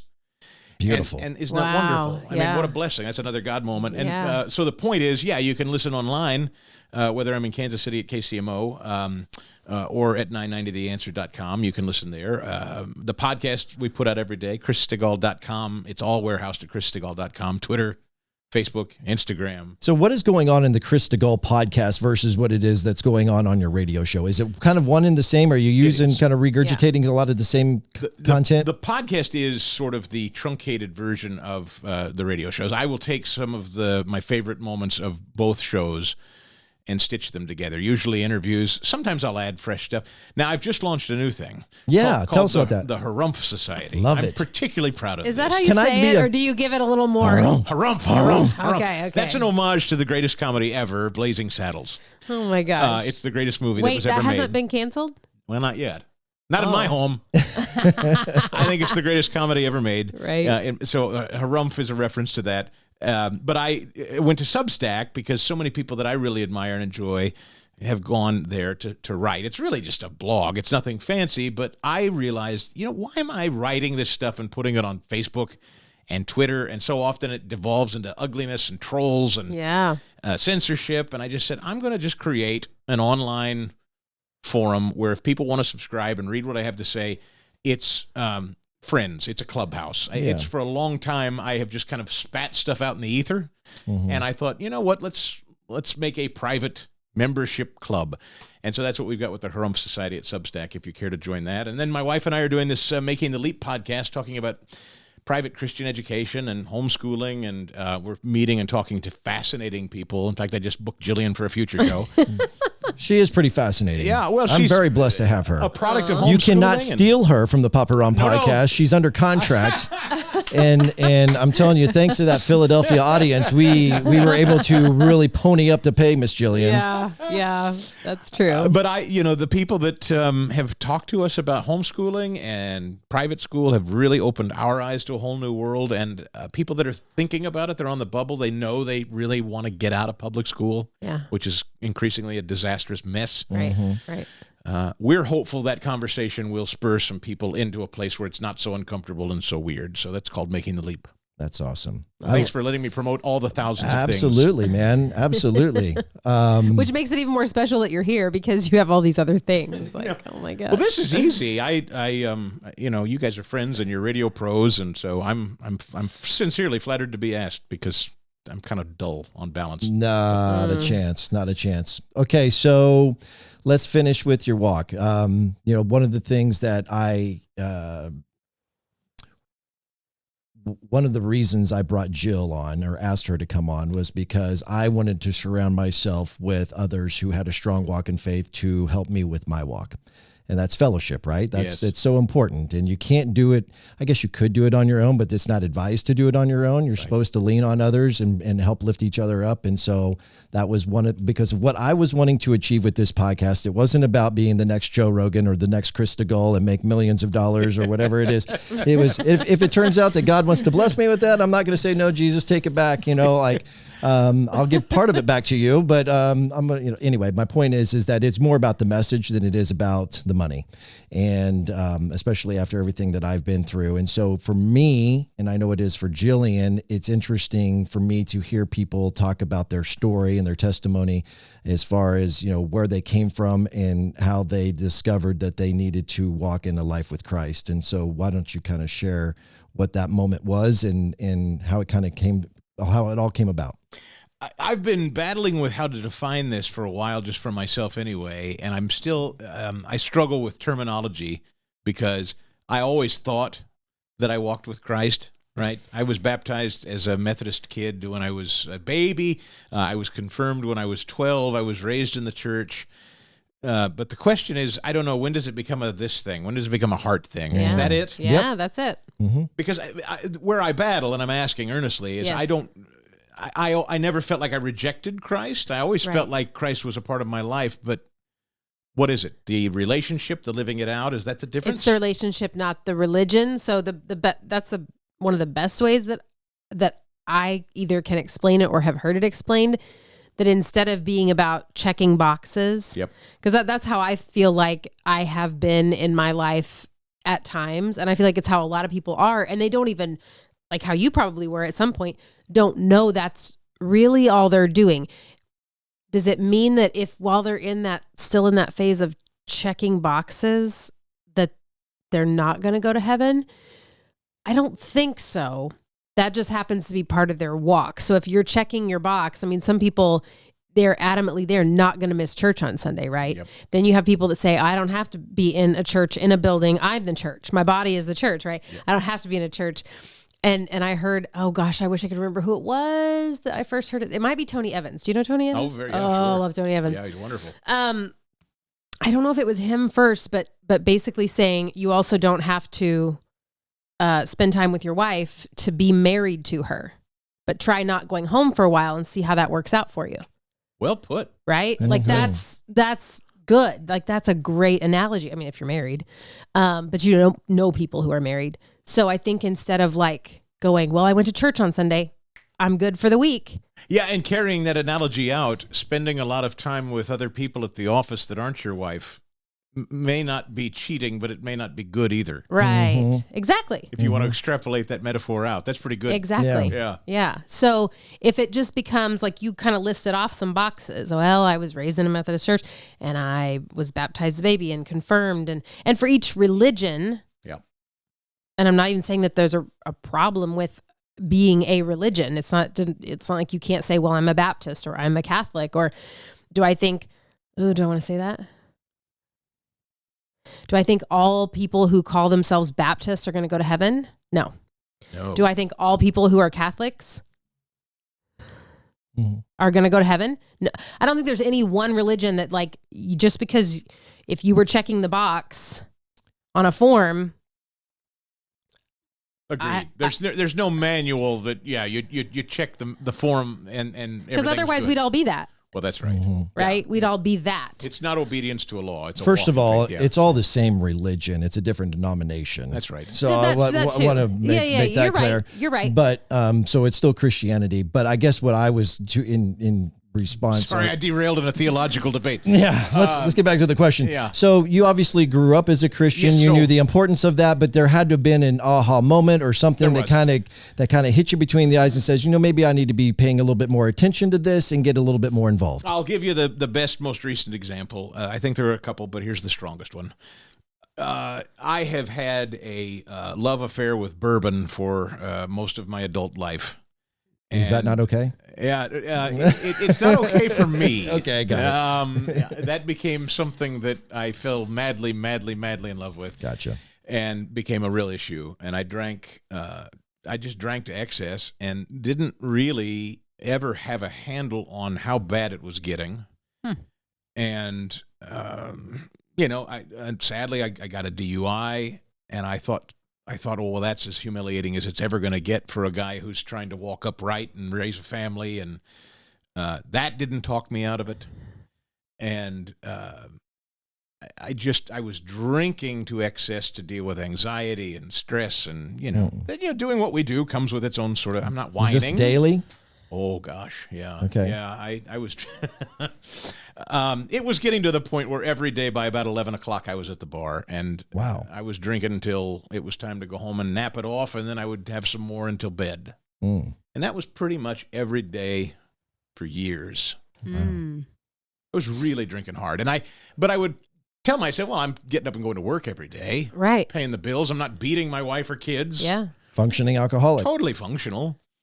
One day I'm in church, and the sermon is on John 5, the man at the pool of Bethesda.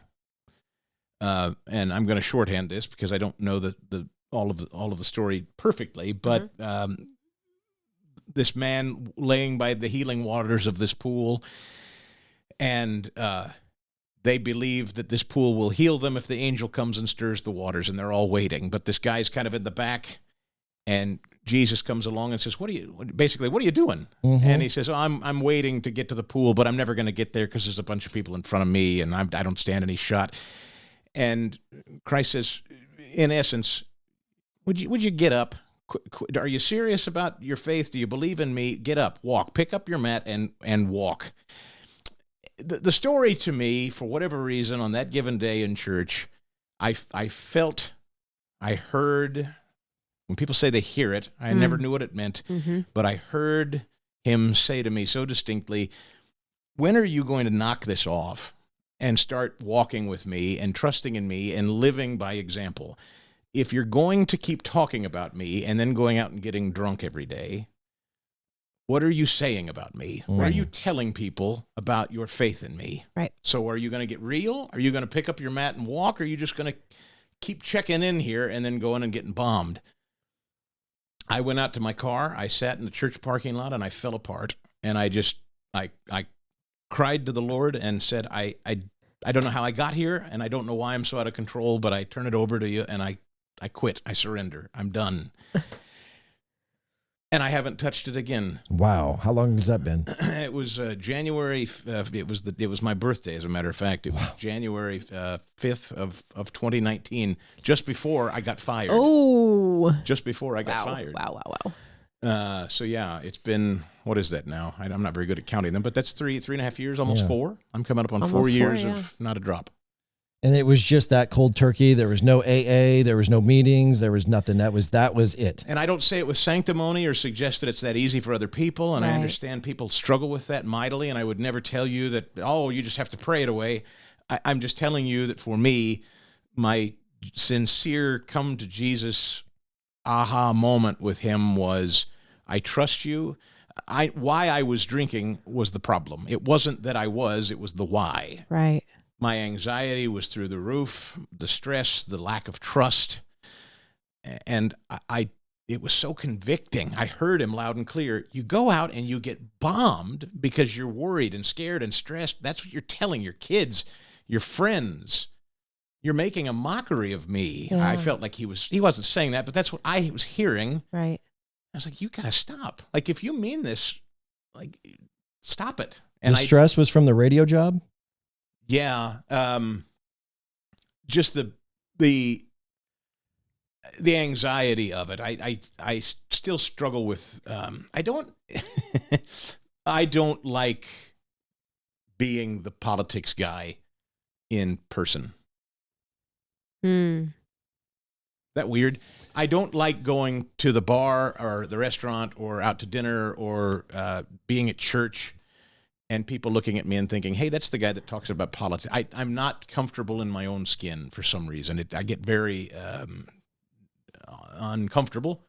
And I was just always, I don't know, it's weird to explain, but I think I get it. It's like it's like when you're on the air, you're on. You're on. Your character, your personality is on. And then if you don't have your headphones on and the microphone in front of your face, you're not on and you're expected to be that personality. Yes, or maybe have something smart or sophisticated or funny to say, and I don't feel like I am those things. And I'm not fishing for compliments. I get it. I like you guys very much, and I trust you, and I'm glad to be here. But I ordinarily would dread these things because I just feel like I'm failing miserably to live up to an expectation that maybe someone might have. Oh my gosh! Does that make sense? I do. Yeah. It's just gosh, he's pretty good at what he does on the radio. What a dud in person. I was nervous for you to come here. You're freaking Chris DeGaulle. Well, no.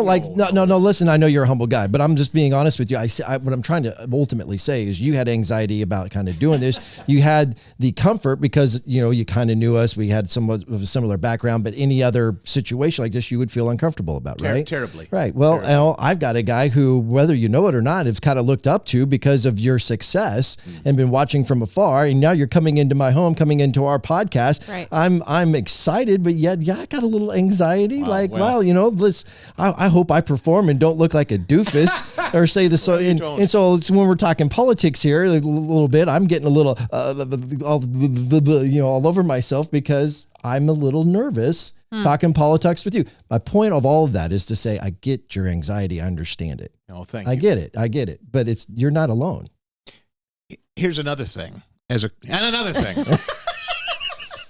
Dad, thank you, Dad. I appreciate that. I'm putting that on a shirt. That's a bit. As a Christian, I loathe how politics devolves and is the worst representation of so many of us. And so often I will walk into church and someone will say, hey, I heard you today. And I think, oh, no. What are they going to say? What did I say? Yeah. I can't explain to you how much I hate someone at church saying, hey, I heard the show today. I hate it. Is that weird? But I hate it.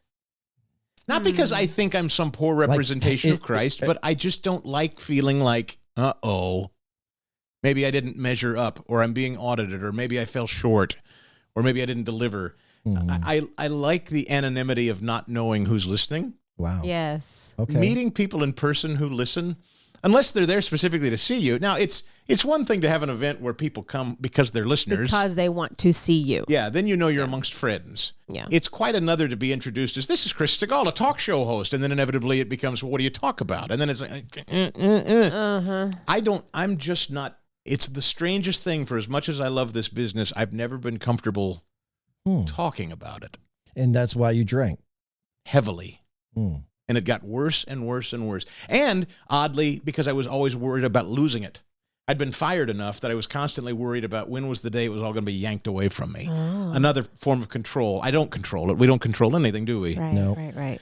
And God has a funny way of reminding us. And every now and again he goes, you don't control this. And if you don't knock it off, you will lose it. And I had, and I did. And so God has, he's broken me down to the studs is the short answer. And I am better for it today but you still struggle with the anxiety. So how do you, I'm assuming it sounds like you do. You say when you go to church, you hate hearing this, or you go out to dinner, you hate hearing you're the political guy and they want to talk politics with you. So you obviously still have those symptoms from time to time.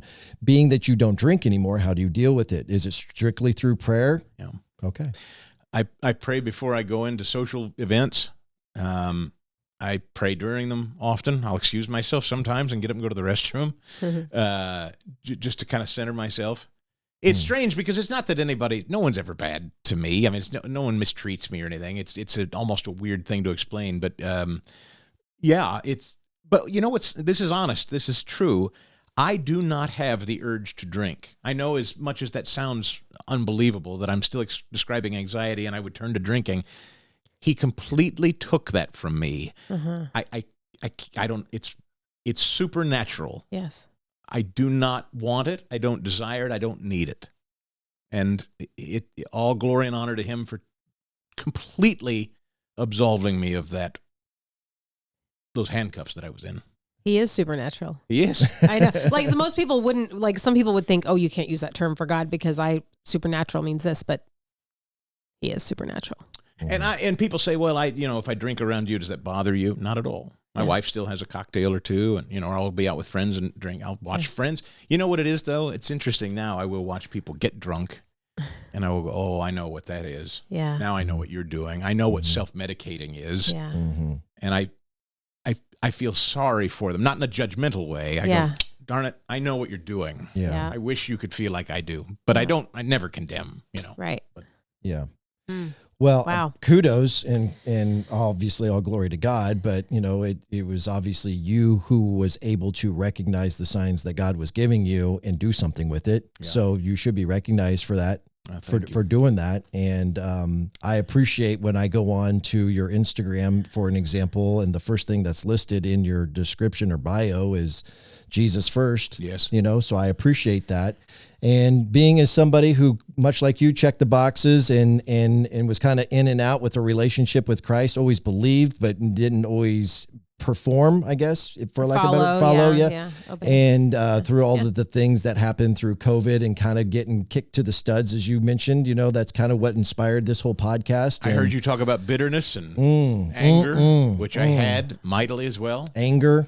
Oh, like violent anger. Like, I didn't get violent with anybody, but I felt it to where I could put a hole through a wall.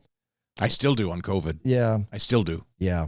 COVID ruined my community. It ruined my family, closed my church. Ugh. We're a different denomination today because of COVID. Really? I'm a baptized Baptist now because my Methodist church closed for over a year. Wow. And I'm still furious at that church for doing that, but And that was here. No, that was Pennsylvania. That was in Pennsylvania. Okay. But I'm now eyes wide open, and I have a closer, again, I was baptized by immersion, which I wasn't as a kid.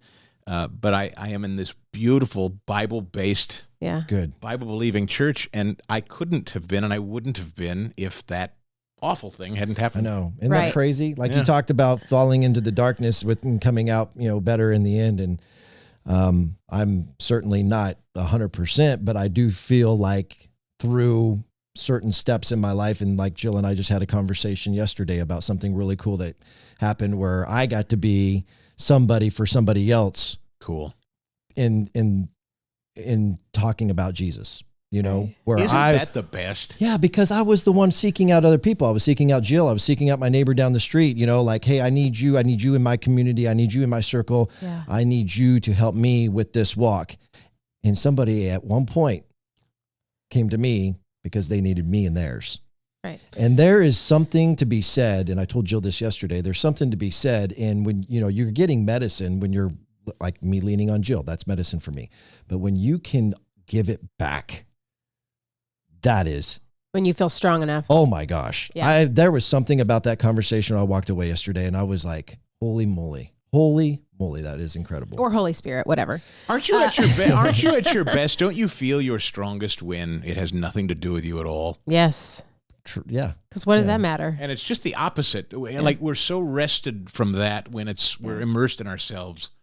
I've spent so much of my life in here. Yeah. And if I spent more time doing what you were describing, I wouldn't be such a mess, I suspect. Well, I don't know. I'm a mess too. I'm still a mess. Sure. I'm still a mess. We but all are, here's but- I guess what I've learned in the process of doing this podcast is that when I started it, it was supposed to be medicine for me to help me with my anxiety, my depression, my internalizing of all of that and challenging me to be open about it. And in turn, I found that it was helping other people. And so when I saw that, then it opened my eyes. Oh, there is medicine in serving others. We talk about it all the time as Christians. We're told to serve others. And yesterday was an opportunity where I got to serve someone and I got to feel the reward spiritually. Do you pray for people with people out loud? I did yesterday. We talked about that too yesterday. I literally talked. I talked to Jill literally, I don't know, 30 minutes after this happened. And I was like, I have prayed out loud with people. And typically, like Jill and I, we've tried to get in the routine where we pray. If she could ever get here on time, then we would actually say a prayer before we do a podcast. My Maybe fault. to be on time. Yeah. Dang it, yes. But I've never led the prayer. Now I'll lead the prayer with our family, and I'll lead a prayer before we have a meal, to have grace. Yeah. But in this particular time, I've done it before, not often, but it was the first time where I initiated. I was like, let's say a prayer. Let me pray with you. Big moment. And it was for both of us. Yeah. And to answer your question, so yeah, I'm not good at it, and I've not done it a lot, but yeah, I'm trying. I did it. I am now aware of those times that I should. I have not taken advantage every time. Yes. A struggling woman at the bank, a bank teller, was very candid with me one day about some sad things that were going on in her life. And I kept feeling him say, pray with this woman. Yes. Pray with. I didn't do it, but I got in the car and my son was with me and I said, Drew, I just missed a tremendous opportunity to witness to that woman and pray with her, and I didn't do it. And so I, rather than make it a complete loss, I tried to make it a lesson to my son who was standing there hearing this woman sharing. I said, I should have prayed with that woman. I should have extended. So I'm still learning, but I love that. And I want to be that guy who so readily says, you sound like somebody I should pray with. So I wanted to ask you, and that kind of goes to this. I wanted to ask you about, I see things you post on social media. I don't hear you on the radio that often. That's for the best. No, I doubt that's true. I doubt that's true. But do you have freedom, or do you feel like you have freedom to share your faith as often as you feel prompted to on the air? Or do you feel like, I already mentioned Jesus once this week. I probably should give it a rest for a couple days. Yeah. Oh, yeah. I know what you mean. Okay. I went from absolutely never, ever wanting to even talk that I went to church once upon a time in my life, thinking that would be a little too preachy, to, now thinking to myself, am I too Jesus-y? No, the answer is, am I free to say what I want? Yes. I work Salem, the people that own 990 The Answer in Philadelphia. Salem is a Christian-based company. They are a mission-focused company. They actually own more Christian, what they call teach and talk radio stations across the country than they do talk radio stations. Okay. So they're a good fit. They're a wonder. And again, God, I mean, he opened this door with a company that I didn't know anything about. So they're wonderful. So from that perspective, it's not only welcomed, it's almost encouraged. Okay. What about with listeners? COVID was such a game changer for all of us. Yes. It's like talking about 9/11. It's the same thing. Yeah, It was just so radical. Yes. And upsetting. And I felt more than ever in my career, I felt the Lord constantly saying, when people are calling me crying out of fear or scared they're going to die from it felt so dark. And God just kept saying, you've got to start telling people to rely on me. This has got to be about. And so I think if anything, I'm now trying to catch myself from getting into this, what are we going to do about those bastards in Washington, and become a little more Christ-focused. Okay. Because I have spent entirely too much time of my life shaking fists going, what are we going to do about it? And another thing, and the answer is we're not going to do a damn thing about it, really, fundamentally, broadly. Right. My preacher that I currently have said to me once, he said, Chris, I don't know how to break this to you, but God was on the throne before there was a United States, and he's going to be there long after there's one. Right. And he's over all he was God when Pontius Pilate was in power. Yes. And he's the one who made the call, right? To crucify Jesus. Yeah. But that was part of the plan. Like I still can't get over people that want to go, this is the religion that killed Jesus. What are you talking about? That's nuts. What are you talking about? Yeah. Like that was God's plan. Well, I don't even understand that. Yeah, like the mess we're in, for whatever reason, we're in it for a reason. It's and I don't. It sounds a little cliched, but It does, yeah. I try to learn. But it's true.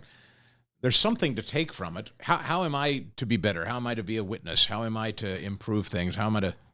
I'm trying my best to live and counsel others if they ask that my life cannot rise and fall because an election didn't go well on Tuesday. I can't. Right. I'm not going to allow that anymore in my own life. Right. If you get a chance, you ought to check out the episode that we did with Pastor Phil Hopper, where we talk about a little bit of the book of Daniel. Oh. We just did that a couple episodes ago. It's pretty fascinating. He's the pastor we attend here at Abundant Life in Lee Summit. He used to be a Kansas City SWAT team guy, played football at KU, then became a pastor of a very large church. At what age? Like a middle-aged guy? Oh, where was he? Yeah, I mean, he's probably my age now, and I'm 47. So, or maybe he's a little bit older. He's a little bit older. He might be closer to 50. Yeah. But anyway. So this is like a second career for him. Yes. Yeah. I love that. Yeah. I kind of, if I were to be completely honest with you, I want that myself. I pray a lot about maybe it's time to stop doing this and look maybe toward that. I'm only like telling actually you preaching that or I don't know. I'm not arrogant enough to speaking. think I could preach, but because I think preaching, I think ministry is too important to screw There's around ways with, that you can be involved in ministry without being the lead pastor. Yeah. Depending on your church. We're going to run out of card space, and I don't want that. I don't want that to happen. That It happened one time. But no. if here's what I will say, you are welcome on this show anytime, and I'd love to have you back. Oh, wow. If you if you had a good enough time the first time and you want to come back to RP Enterprise Global Headquarters in the safest city in America, or Missouri, in 2017. In 2017, but you also have to bring old radio cassette tapes. Okay. Oh yes, can we do that? Sure. Yeah. I'll bring you from the living hell that was my first morning show. That would be awesome. Ooh. Oh, Chris, man. thank you so much for not only just kind of diving into your personal life and what your opinion is of the climate of today's American politics, but then also kind of sharing your testimony. I know it's not easy for some people to kind of share some of that dark times and be vulnerable about something like you went through with, drinking as heavily as you did. But I can tell you that and you've probably experienced this too from doing podcasts and your radio show, when you were able to tell your story, not only is it medicine for yourself, but there's somebody out there potentially who hears your story, they connect, they relate, and you may have just brought them closer to Jesus. And that is, I hope so. That is huge. That is huge. Thank you. So It's I an really honor. appreciate you being here today. Let's wrap this up. Can I just say? Yeah, can go I for say it. it this way though? Can I say thanks, Pastor Chris? just to see how it feels. All right, I'll try it on. There you go. All right. Get a business card made.